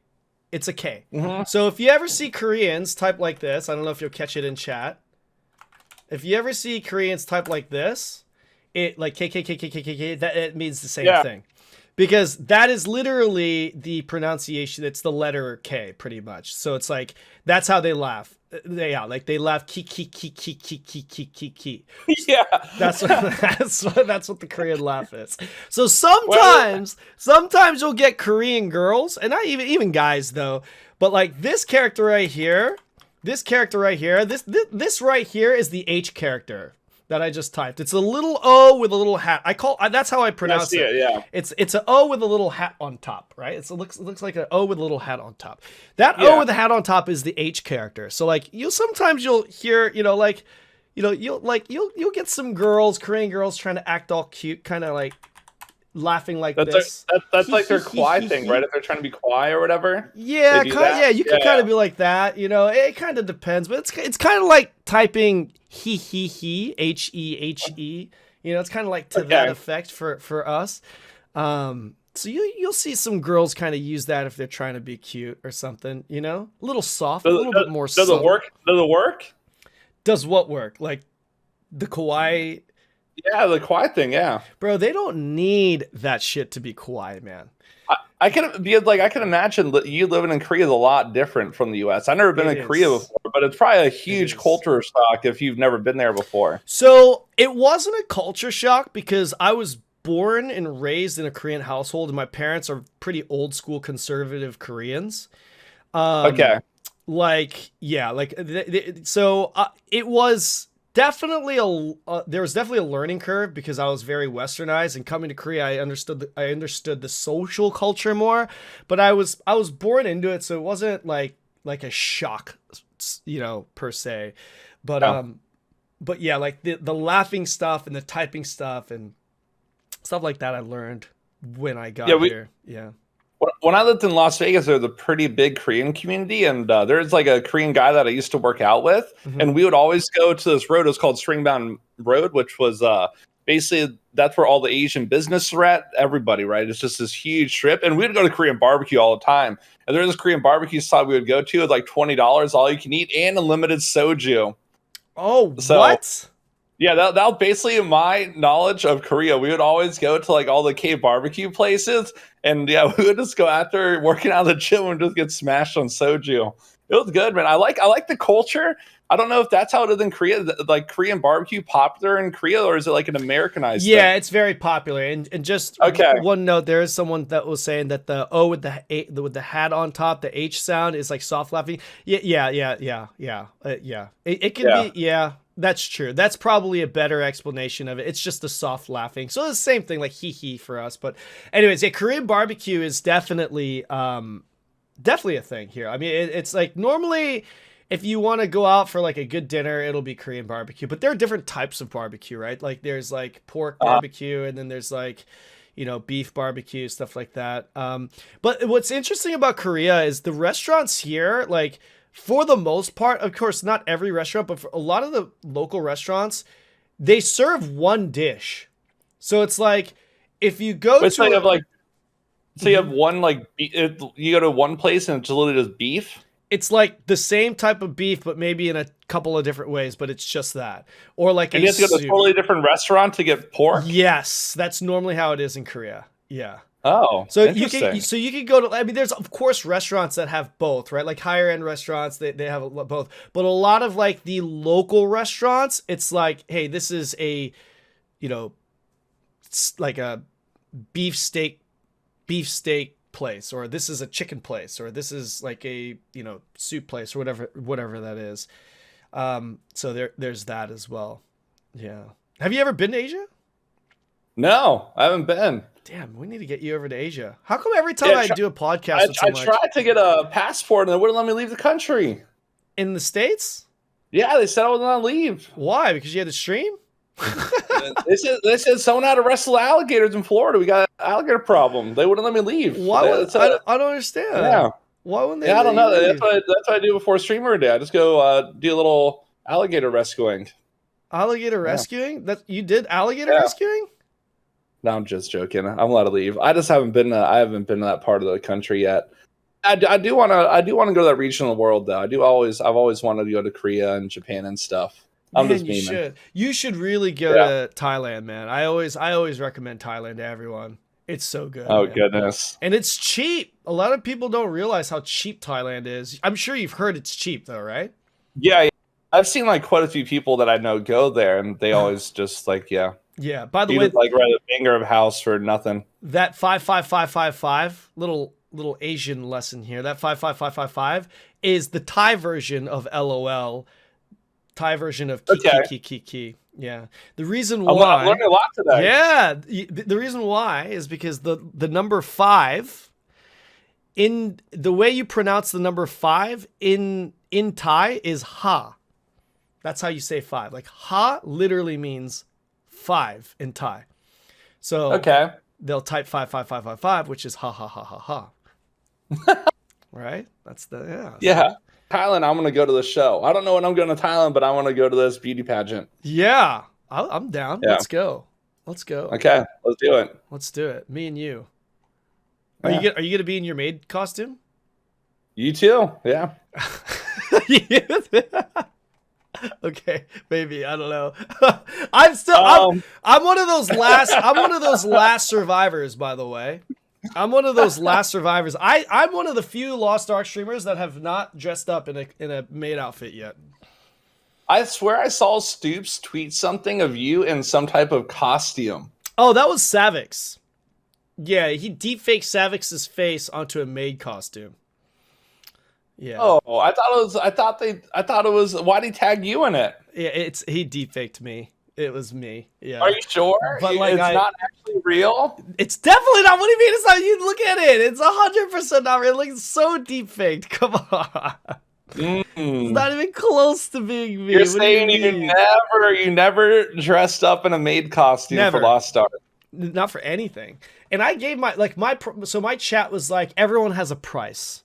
So I was like, you want my price? Here's my price. I gave him a price. My price was 10,000 subs. 10,000 subs. That's what I said. You know what the crazy thing is? After I gave him that challenge, they got me to 3,500 subs. And at my size, that's like fucking massive, right? Like that's really big. I was like, yo, chat. You guys are 35% there. 35% of the way there. Holy shit. I kind of got a little nervous, but I mean, let's be real here. 10,000. I made it. Yeah. Big dog status, Oh yeah. I deliberately made it unreasonable. And I gave them till the end of the year to achieve that goal. There's no chance they do it. But I mean, hey, how bad do you want me to be in a maid costume, Chad? And I told them, DatModz, what I told them was not only will I do it for that, if you hit that number, I told them I would go to a professional makeup studio and I will be fucking made up, wig, everything to the point where they couldn't even recognize me. You know what I mean? Like Hollywood makeup, like thousands of dollars put into this whole cosplay, so they won't even be able to recognize who I am. I told them to prepare the lotion for that stream. That's how. Yeah, you'd have like those boob bras too, like where it actually like give you cleavage too and stuff. Oh, 100%. I'll be double D. I'll be double D's. It'll be fucking, it'll look 100% natural. You see that skin? I'll get booty. I'll get like fake. I'll get like a fake butt too. Show my booty on there. You know what I mean? Let their fantasies. Yeah. Absolutely. That's funny. Oh, here comes the subs. Here comes the subs. Here comes the subs. Guys, don't look. You're not getting to 10K, so just save your money. All right, just save your money. Yeah, it's actually crazy with Twitch now. And did you stream on Twitch before Amazon took over it? No, I'm pretty new to the whole Twitch thing. Yeah. Why? Yeah, no, it's No, it's just crazy the numbers that you get nowadays. Those never like that back in the day, like with Amazon Prime becoming a thing and everything else, like Twitch becoming more mainstream. Back in the day, you could have like 5,000-10,000 viewers, right? Like concurrently, and you would have 1,000 subscribers. Nowadays, those people that have 10,000 viewers, they got like 10,000, 20,000 subscribers. It's insane. Yeah. Yeah, it is totally different now. And you have people that like break the barriers too, right? Like Ludwig, I think is just a fucking genius. Like he did the whole stream, the subathon thing, you know what I mean? And then broke the record. Like that was like, man. He had like a new approach to it because streamathons and subathons were always a thing. But he ended up doing a live cast version, which actually how Twitch originally started. That's what Justin TV was. It basically was a live cast, but he would just do it not for subs. He would just broadcast his life 24/7. Right. Yeah, that's how the platform originally started. But yeah, he kind of just like swapped up the idea of like subathons to make it just a live stream and then also monetize it. Before, people like for subathons, they would be like, I would stream for as many subs I get, and people would do like unhealthy amount of streams, 24, 48, 72 hours straight, and the sub would keep them going. It was kind of, I guess, like a healthier version what Ludwig did of like a subathon, where you would actually sleep on stream. You just wouldn't play games nonstop for 3 days. I mean, how genius is that? You sleep and get paid. I think his subathon was capped though, wasn't it? Did it end naturally, or did he have like 30 days in place? Yeah, 30 days at the end of the month. Yeah. Would you ever do a subathon where you just broadcast your entire life? I would. If I was doing this full time, I'd be willing to do it. But I don't do, like, I work full time still, so I can't do it. Have you done that? Have you done any subathons? I have never done a subathon. I am terrible at monetizing my stream. I don't promote sub goals. I don't do subathons. I'm a terrible streamer, right? I don't really push monetization too much. But do you think that's part of the reason why you have so much success on Twitch though? Like I mean, I'm sure that there's an appeal to that as well, where your viewers know, hey, you're a real guy. You're not out there to try and take money. You're just doing it for the love of the game. You know what I mean? Well, yeah, like you need to make money though, right? Yeah. But I'm fortunate enough where I don't have to beg for money. And if I was ever in position to beg for money, I don't like begging. Right. Guys, I'll probably just go show my balls on fans only or something if it came down to that. But yeah, lucky enough, just able to do what you're able to do. Guys, go. I want to get some gifted subs right now on DatModz' channel, please. Let's go. Let's show this man some support. We're doing it. We're doing it. You know what? This is maybe this is just you actually being very good at monetizing, and you're actually saying this, and this is like 200 IQ play, and you're getting me to. This is what I'm gonna do right now. I'm actually gonna sub to your channel right now. I'm gifting. Yes. Yeah, I'm doing it right now. I'm doing it right now. Save your money and go buy like an ice cream or something. Not happening. We're buying it right now. Or something. Okay. We're doing it right now. We're gonna. Oh my goodness. We're gifting 20 subs. Okay, we are gifting 20 subs. I appreciate it, guys. Let's go to his chat right now. Okay. The script actually worked. I had that pre-planned. Exactly. It's on my notepad. Yeah. Boom. Done. Oh, look at this. Look at this. Let's go. Look at it. Man. Look at that. Love it. We've got. Hold on. Let's give a shout out to HK41251 and Keeb. Thank you guys so much for the 10 gifters for DatModz. 20 total. And shout out to me. I gave him 20 nice there. Let's fucking go. Hey, man, it's the least I could do, at least, man. Fuck, I'm taking like 8 hours of your time. It's actually the least I can do. Wait, it's an 8-hour podcast? No, it's not an 8-hour podcast. Goodness. It's not of course it's not. Like, Jesus, it's already been 2 hours, by the way. I'm going to have to go get a drink if it's 8-hour podcast. No, it's not. I'm not going to hold you for too much longer here. But I hope it hasn't felt like too long for you. I've been having a great time talking to you. Fun, yeah. It's been going quick. Yeah. That's what I like about podcasts though. Like just getting to know people and talk to people and stuff, you know? Yeah, where were we? What the fuck were we even talking about before? I feel like we're all over the place. We've been talking about everything. I know, right? Like, hold on. What, oh, how about we can talk about Lance Master? Yeah, Lance Master. Oh, are you excited for Lance Master? That's coming out? Yo, I'm main swapping. I'm ready for it. Really? So have you played Lance Master before?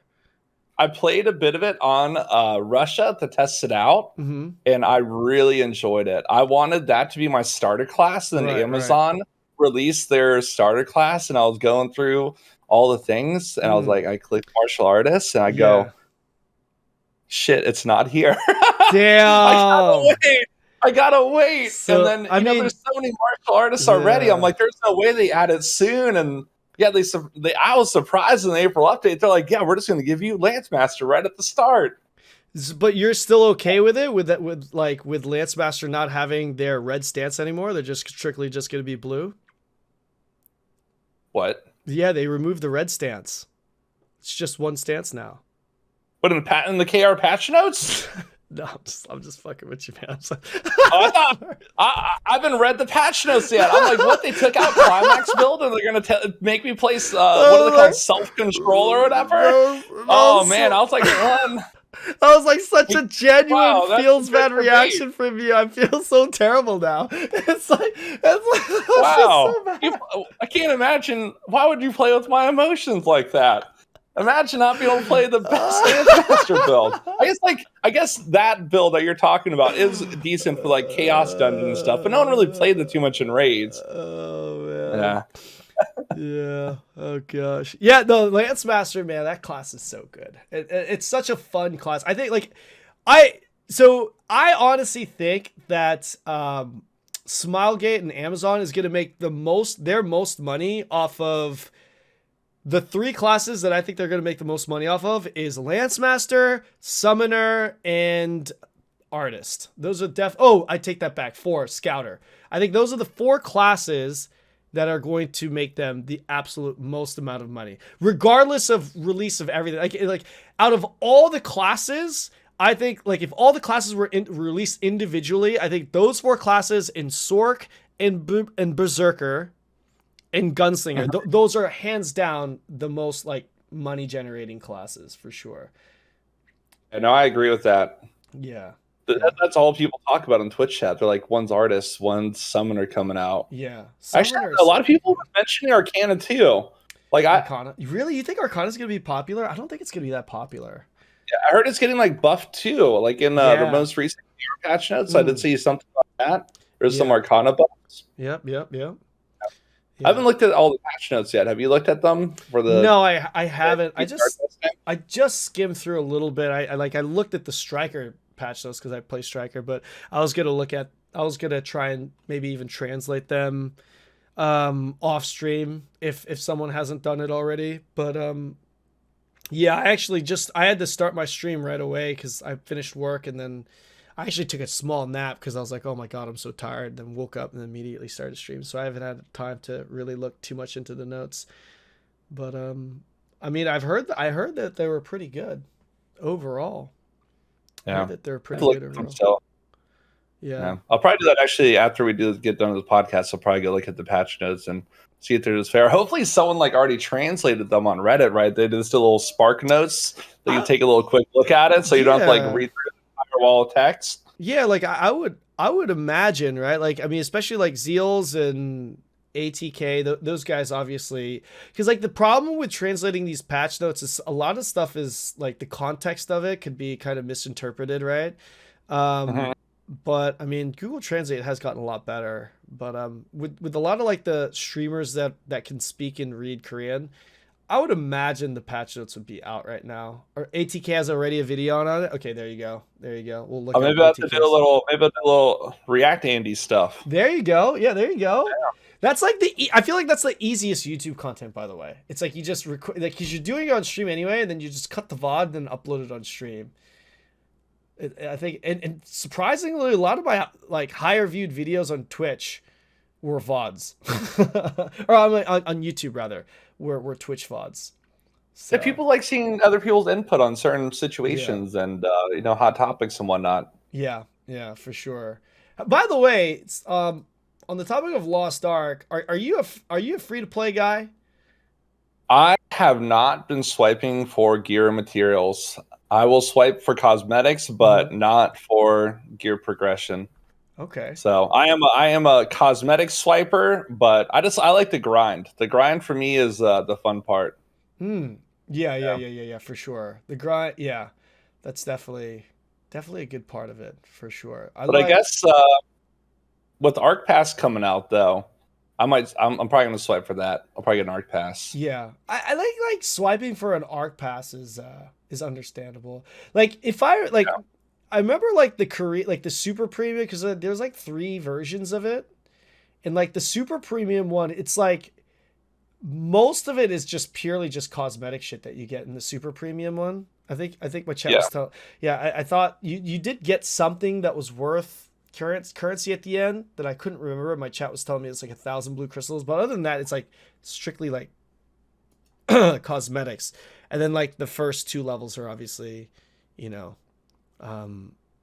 like gear enhancement mats and stuff like that. But yeah, I mean, overall, I think the Lost Ark is pretty good. Do you like the way Amazon's been handling their game, or are you one of the haters that think that they have? I think they definitely do some things better. It's definitely a learning process, but I wonder what's going on exactly, right? Because Amazon's basically the publisher, but Smilegate is doing all the back end work. So I think they're dependent on Smilegate to do stuff and ship them stuff. And like what type of timeline are they working on? Sure. Like, is stuff delayed because Smilegate didn't like get done with an update or whatever they said they're going to do, and then they have to bear bad news, the middleman between us? Because that's kind of like what they are. They're an intermediary. They don't actually have like any programmers or people that like do builds from Amazon. No, at least that's what they said. It's all Smilegate's doing all that. Right. Yeah, that's true. Yeah. I think it's tough to tell. Like, have you ever worked or been a part or affiliated with like video game companies? No. Oh, really? I've like talked with like developers and stuff, and they mentioned things, but other than that, I've not firsthand experienced it. I think it's so tough for like people like us to really have an idea. Like what you just said, like I wonder what's happening in the background, right? Because it's like I'm sure there's so many things that we don't understand without having the experience of actually being involved with a video game company. You know what I mean?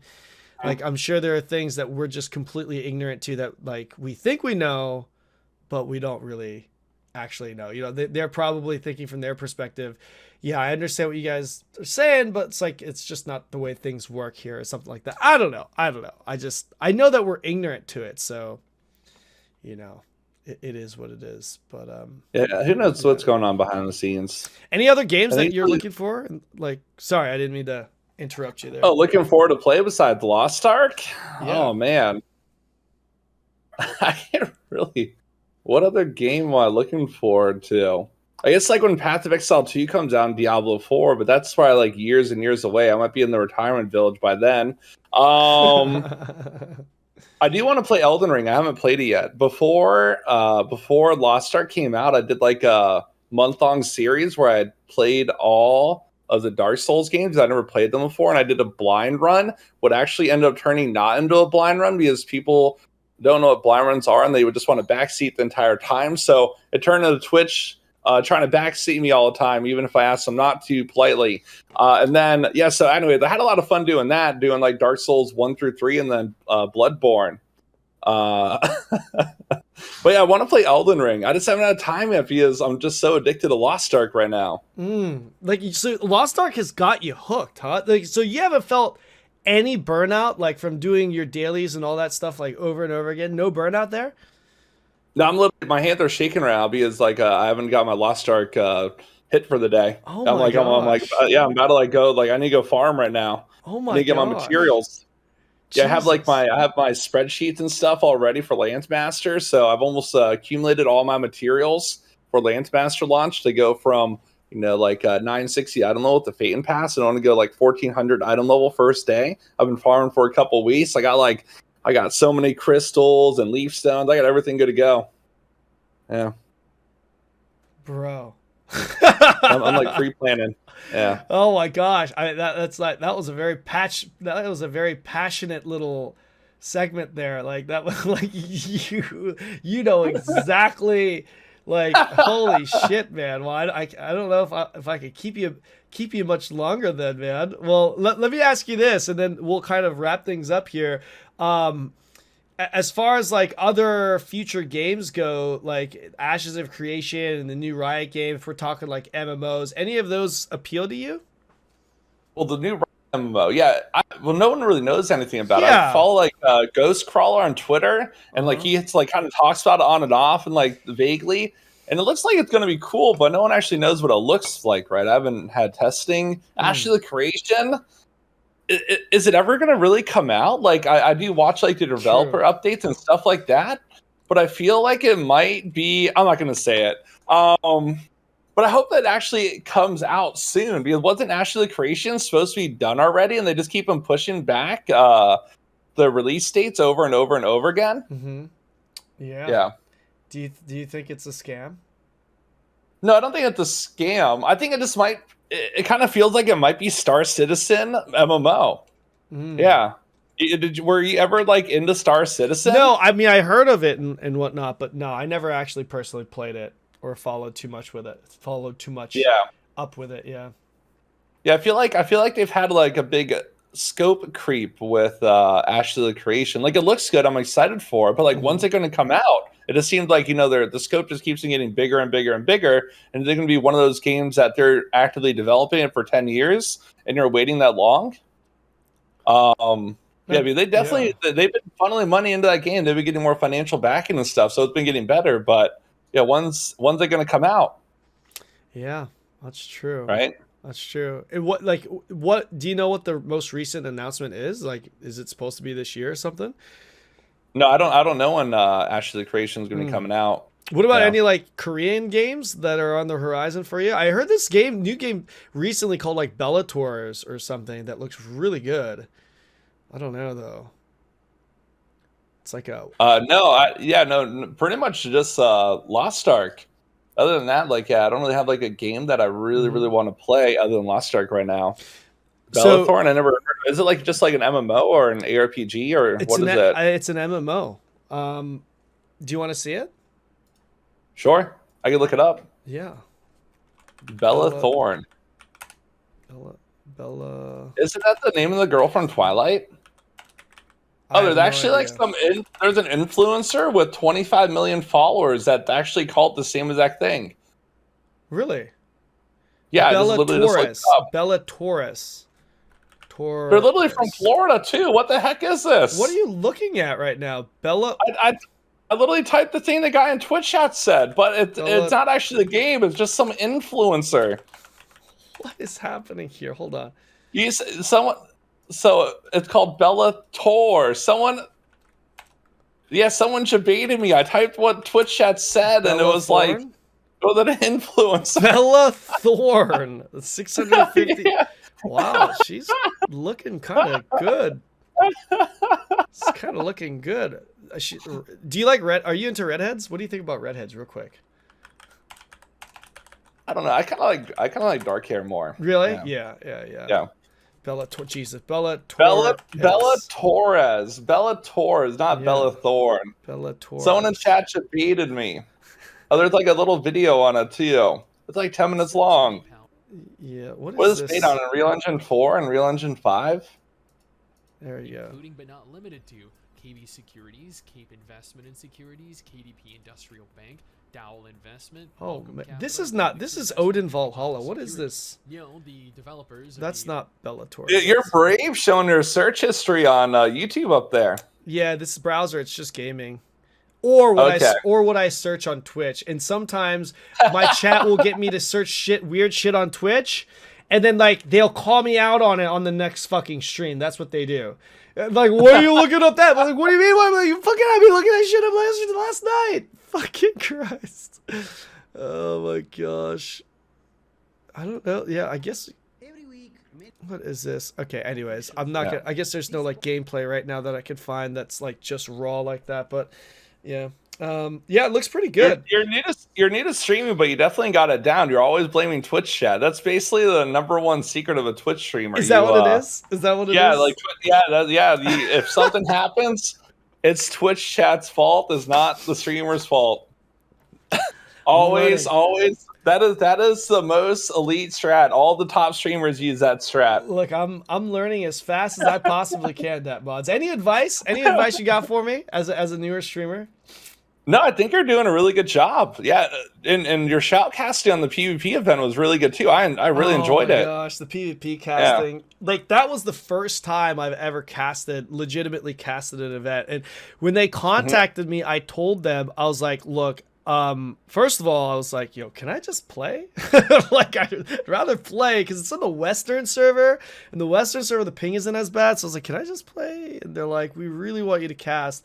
And then, like, I told them, I was like, look, I'm not a caster, and I don't feel comfortable casting. Don't expect me to, like, be able to lead all this stuff, especially for, like, you know, a legitimate production. I was like, I don't have experience there. And they're like, no, you'll be totally fine. We're going to have a lead caster that's going to just, you know, we're going to be like, he's going to be walking through everything. He's going to lead everything. And he's just going to set you up for, you know, opportunities to speak. That's going to be streamlined for it to be easy for you. And for the most part, that's what happened, right? And Captain Flowers and Ovely, like, holy shit. Talk about being a goat at what you do. Like, those two are so good. They are so good. Have you had a chance to work with G4 or any of them? No, I've never worked with G4 before, but I think everyone knows Captain Flowers. He's basically, like you said, he's goated. Yeah. I don't know how he does it. That man is a word lyricist. He could, the way he rapid fires words, so like in every scenario, he's always very, very well spoken. Yeah. And just amazing to watch his shoutcasting for stuff. Even if he doesn't have game knowledge, he still can articulate what's going on in an easy to digest way. And it's just really good. You know what the most impressive thing. Okay, so obviously the man is very impressive with his talent with shoutcasting, right? I could say this right now, like, what I found more impressive about Captain Flowers is like him as a person, like behind the scenes, like off production and like working with me. Like, he was as professional as it got. Like, he was very like reassuring, like a father being reassuring to a son, or like a coach being reassuring to like a kid trying to learn a sport for the first time. You know what I mean? He had like a mentor. He had a mentor role. Like, he was so nice. Like, he was really walking me through, being accommodating. He's like, I got you, don't worry. And so was Ovely, both of them. Like, my experience with both of them, including the G4 team and including the production team too. It was really good. Like, I was very, like, I would love to do it again, especially after that experience. They were like, when I saw the prep work that they were doing, like, they had like these spreadsheets with like timing, with production, like when scenes would transition out, how they would transition out, keywords, like Captain Flowers literally had keywords to the people that were changing the scene. So he'll like say certain things that would trigger them to change the scene. Oh. Yeah, like, everything was so professionally done. I was like, holy fuck. And like, when I saw that, I was like, this is gonna be a home run. Like, this, like, you guys know what the fuck you're doing. They even had like comms for the other teams set up, so like we got to hear like, you know, the comms from the other teams like as they're playing and stuff. It was a great experience. How come you didn't play? Did they not? I'm sure they contacted you to play, right? No, they didn't. They didn't invite me. Really? Yeah, they hit me up last minute. They're like, you want to co-stream this PvP event? Yeah. And I just don't think, I think they hooed me. They didn't know who I was. They're like, who's this guy? And then they hit me up like last minute. They like followed me on Twitter, and they're like, we're having a Lost Ark PvP tournament. We forgot who you are, but do you like want to like co-stream it? I go, well, I watched the Royal Roader stuff in KR, right? Yeah. So like all the and I enjoy watching that. I'm like, yeah, sure, I'll tune in for it. And I didn't have like high expectations for it. I know like G4, like you know, everyone knows who G4 is, and like, you know, what they've done in the gaming community and production stuff. So I'm like, okay, I'll tune in for a little while, see how it was. I ended up watching the entire thing. They did a really good job of production, and all of you guys did a really good job with shoutcasting and keeping it interesting. Their little cringe, as Twitch calls it, the cringe commercials were mildly entertaining, right? Some people, they might have called it cringe, but I thought they were funny. Yeah, so yeah, I really enjoyed the tournament. I watched the start to finish. That's awesome. I didn't. That's awesome. I didn't expect to watch the entire thing though. I wish I wish I had known that. Like I would have thought for sure you would have had an invite, because like there were a couple of people that even canceled last minute. Like they asked me to reach out. They asked me to recommend some people to invite, and like even last minute I had to help them fill in some spots too. I would have definitely I would have definitely gotten you to participate for sure if I had known. Yeah, I guess they just didn't know. I would have for sure. You could have definitely played. Fuck. Damn. I hope this doesn't. Okay, I want to ask you something. Sure. Because I heard it, but hopefully no one clips it. But you'll probably know about it. Is it true that Stoops fled the tournament? That he fled the tournament? Yeah, like is it true that he got invited, but he didn't want a game? Okay, Stoops is my boy. I don't know if I should answer that. I know the answer to that question, but to be respectful to Stoops, I don't. I love Stoops, man. But I was watching him and his chat was memeing, so I was like, I'll just ask you about it. Yeah, I'll tell you off stream. And that doesn't. In chat, I don't want that to be like an admission of guilt, just so you know, because like there's other things around it. It's not just like, oh, do you want to play? No, I don't want to play. Or yeah, I want to play. Or no, they wouldn't let me play. It's not as simple as, there's some other stuff behind it. So like, the thing is, probably they had too many Grandmaster players, right? And it would have been fair if there's a team with 3 Grandmasters, right? Because then they would have just pub stomped all the new players. Yeah, so it was interesting because they I was helping them. Like I was contacted very early, and I gave them a lot of feedback with a lot of things in regards to the tournament. And I was kind of like one of the talking points was that balance between content creators with people and inviting people that have viewership versus the actual good players, right? So when they told me that like the captains will be able to just invite whoever they wanted to, I was like, okay, well, you know, whatever, like when that happened, and like as the field started to like fill up, I was like, this is going to be very interesting, because you're going to have teams that just get steamrolled, and then you're going to have teams that are going to be like it will be obvious who makes it to the finals. You know what I mean? And when they like I invited Saint to participate in the tournament, and I connected G4 with Saint, and Saint ended up participating in the tournament through my invite. And I immediately knew when I asked Saint, I was like, hey, who are you going to invite? And he's like, hey, I think I might talk to Virus and Starlast. And the moment he said that, I was like, okay, you guys won. Like, you guys won. Like, I knew that Saint would win.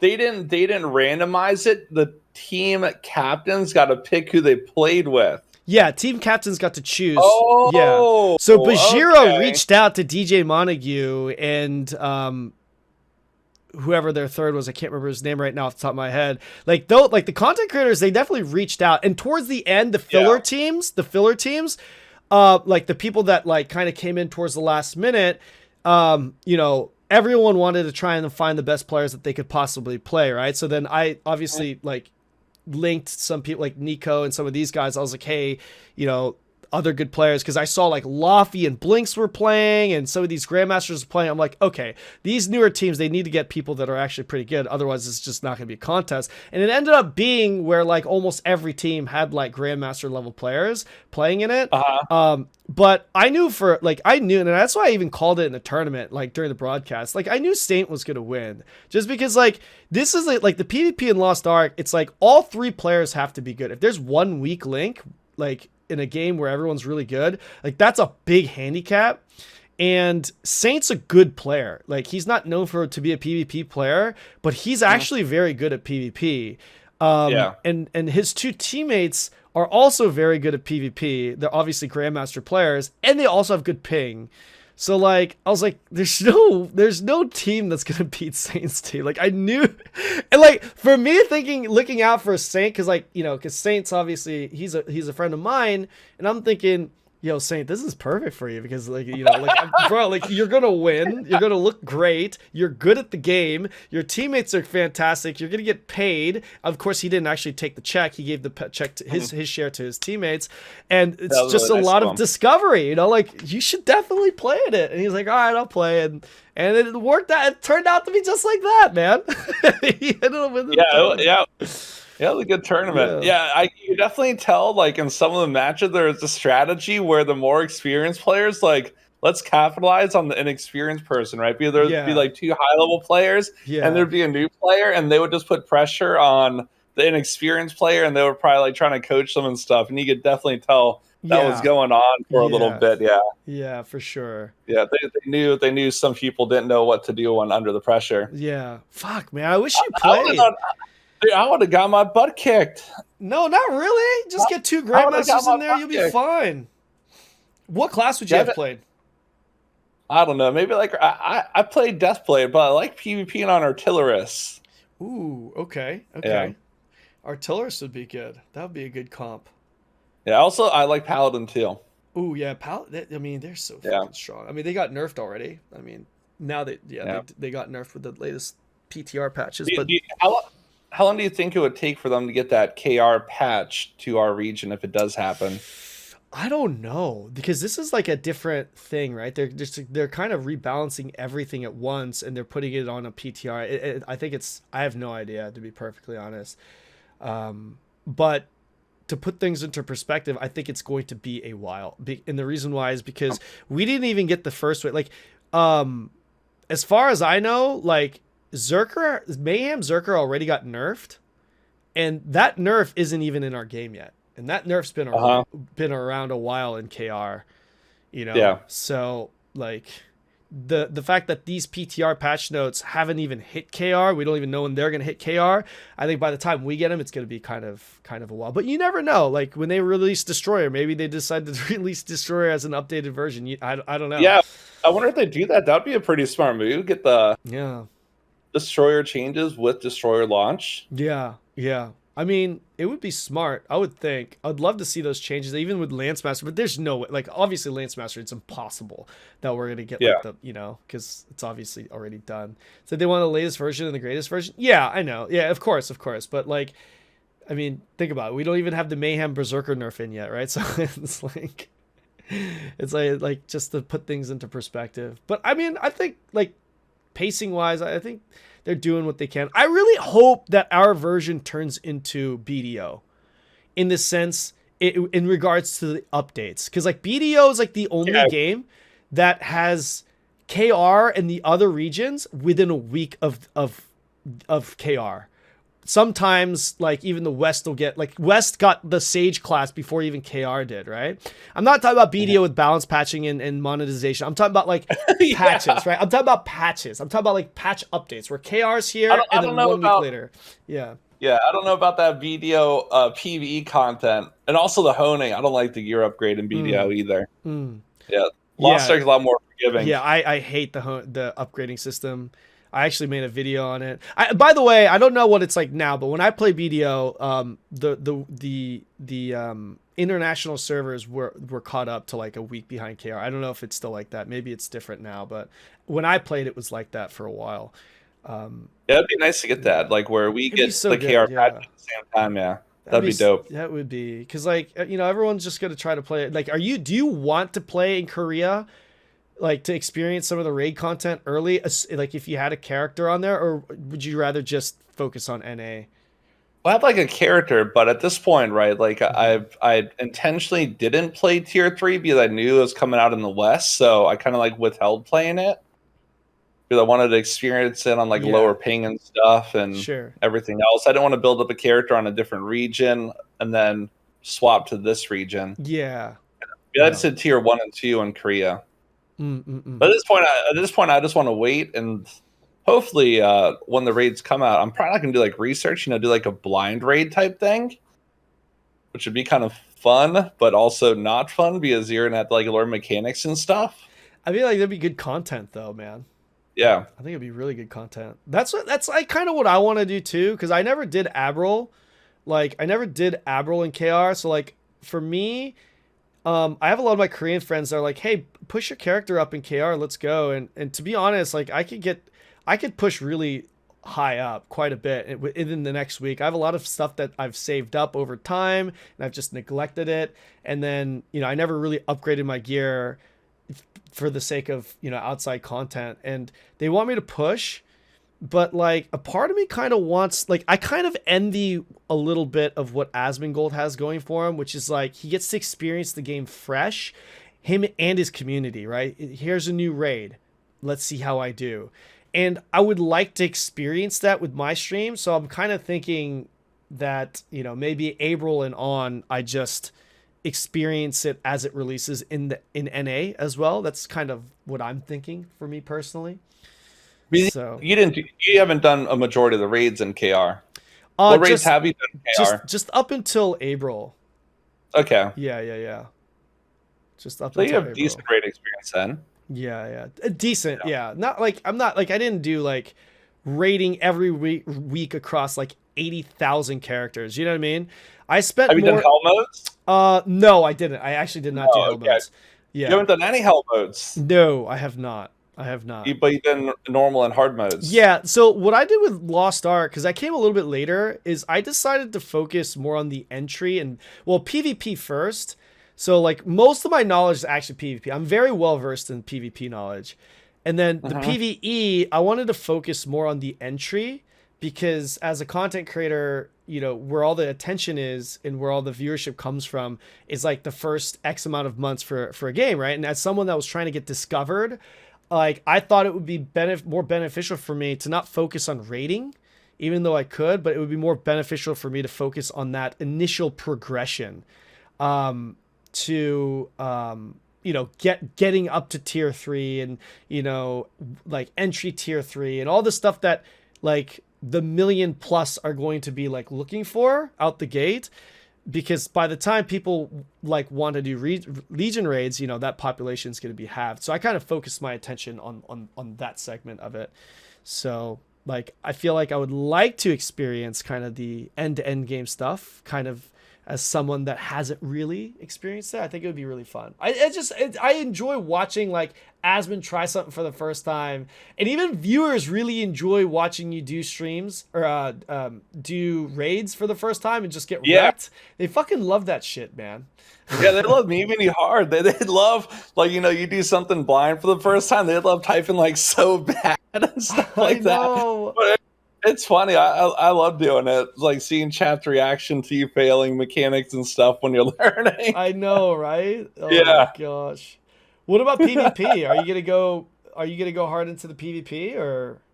I think I want to learn some more PvP. I want to like find like some like grandmaster, something like maybe like coach or something. Yeah. Like do like a little coaching series to like help me out a little bit. Yeah, I mean, I could connect you with some people if you'd like, dude. I'm happy to. I know some good people that you would. What would you main though? Are you gonna main Lance Master? I don't know. So when I played KR, I played Soulfist.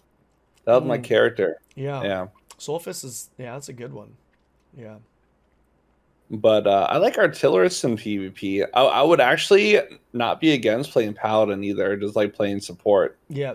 I'll tell you what, I played support Pally for the first tournament that was during the beta test. And as someone that never played support, playing support Pally in this game, it's actually really fun. It's actually really fun, especially with Pally, because Pally you can do damage as well. So you're always doing something, right? Like you're always, you feel like kind of like the quarterback of the team, where you're just kind of monitoring the whole field. You're making calls, you save people's asses, you see an open window, you throw in a fucking holy sword in there, get some decent burst out, big dick fucking ult that can change the game around. It's just a very strong class. You know what the best class in the fucking game is though, that people don't bitch about? that's just as strong, if not stronger than fucking Pally. It's actually Artist. It's actually Artist. People don't know this in the West because people don't play PvP in Korea right now. But Artist is fucking broken in KR. I did not know that. Yeah, it's really strong. But that's why everyone wants Artist in NA, because it's OP in PvP. I don't think so. I don't think people know that it's overpowered. I don't know if nobody really. But they're gonna learn that it's overpowered. Yeah, I mean, unless it gets nerfed by the time we get it, right? But they're really strong. It's kind of stupid. Yeah, it's pretty dumb. But yeah. Well, listen, I could literally sit here and talk another hour with you, but I don't want to keep you, especially I know you're getting a little shaky here trying to get back into the grind. You know, my Lost Ark addiction, man. Yeah, dude, it's real. It's real. No, I really enjoyed our talk. I appreciate you for coming. How long have we been talking for? I don't even know how long we've been talking for. That was 2.5 hours. Oh, really? Hours. Yeah. It didn't feel like 2.5 hours. I know. I'm glad it didn't for you, because like for me personally, like it's like the first one I did with Stoops, I was like, I lost track of time and it went like 3 hours. Like maybe even more, maybe under, I can't remember. But I was like, oh my God, that was really long. I'm going to try and make an effort to keep the podcast like 2 hours-ish. And obviously, you know, I had a great time talking with you. So, you know, we ran over. So I hope I didn't keep you too much or delay you from doing your stuff. No, I think I'm just, after this, I'm going to do some family stuff. I'm going to play with the dog. Because normally when I wake up in the morning, I have my routine where I take a shower and then I go play ball with my corgi. I take him for a walk, and sometimes you go for a car ride, and I'll take him to the coffee shop and I'll get him a little treat or something. Oh, and then I hang out with the kid a little bit, and then that's usually my morning routine. But the podcast was scheduled early, so I didn't get to play with the dog, so he's all upset at me right now. So I have to go give him a little attention. Yeah, I'm a big dog lover, man. When you talk about your dog, I'm just like, oh my God, I need to get one. Yeah. Yeah, no, they're fun. It's like they're almost like little kids, but they're so cut. I guess it all depends on your dog's personality. True. Dogs really do have a wide range of personality, but I got pretty lucky with my dog. He's like a little cuddle ball. He just likes following you around, and he's like your little buddy, right? Yeah. So you're not going to be streaming like immediately after this, then? Not immediately. I have to go play with the dog first. Okay, cool. Yeah. I was going to throw you a raid if you were, but I guess I'll just throw it to someone else because I'm going to probably wrap things up here, obviously, because it's 5 a.m. for me. But yeah, DatModz, man, I really, really appreciate you for taking the time to come on one more time. And I'm super happy that I actually got to know you a little bit better, because I really didn't know anything about you, and now I do, and we're best friends, and we're drinking when I go back down to Florida. Yeah, you come to Florida, man. We're going out. We'll do some fun stuff. You know, I've been wanting to go to Universal. They put like the new Veloci roller coaster there. Oh, I don't know if you like Universal. They put like some new roller coasters. Universal or Islands of Adventure? Yeah. Yeah, both of them. Yeah, you get the pass for both of them, so you could go. Okay. Where's the roller coaster though? Is it in Islands of Adventure or? Yeah. Okay. Then we take the little Harry Potter train across together, and they have the people walking by, and we get those little Harry Potter chocolates and stuff, and a butter beer. Oh yeah, shit. Yeah, man. I got the whole day planned already. Oh my God! Can we hold hands while we do it? Yeah. Okay, what was that? Yeah, what was that face? How was that? Yeah, the way he said yeah. Did you see his face, chat? What the fuck? What was that? Oh my God! Oh my gosh! Oh, hilarious! Oh my gosh! All right, guys. Well, listen. If you made it this far on YouTube, thank you so much. I hope you guys enjoyed it. I hope little handhold at first aid. I hope you guys enjoyed it. Please check out my guy Modz. If you guys could shout out, if you could spam Modz's link in the Twitch chat. For those of you who are watching on YouTube, check this man's channel out and check out his products too. I'm actually gonna probably order some. It sounds really nice. I'm a big fan of energy drinks. Please check him out. Check out those referral links. Everything will be linked in the description below. Let me know in the comment section below who you guys would like to see next. I already have a few guests lined up, but you know, after they come on, I would love to reach out to some people that you guys would like me to talk to. And if you guys can reach out to them for me, that'd be even better. So let me know in the comment section below. And I will see you in the next podcast. All right, see you. Thank you so much for having me. Thank you, DatModz. I appreciate it. Okay. We'll catch you later. Wait, who's hitting the button first to turn it off? Oh, well, I'm gonna. I'll have to wait for. You're I've just been waving this entire time. About 30 seconds. Keep going. Okay, my hand's getting tired. Keep it going.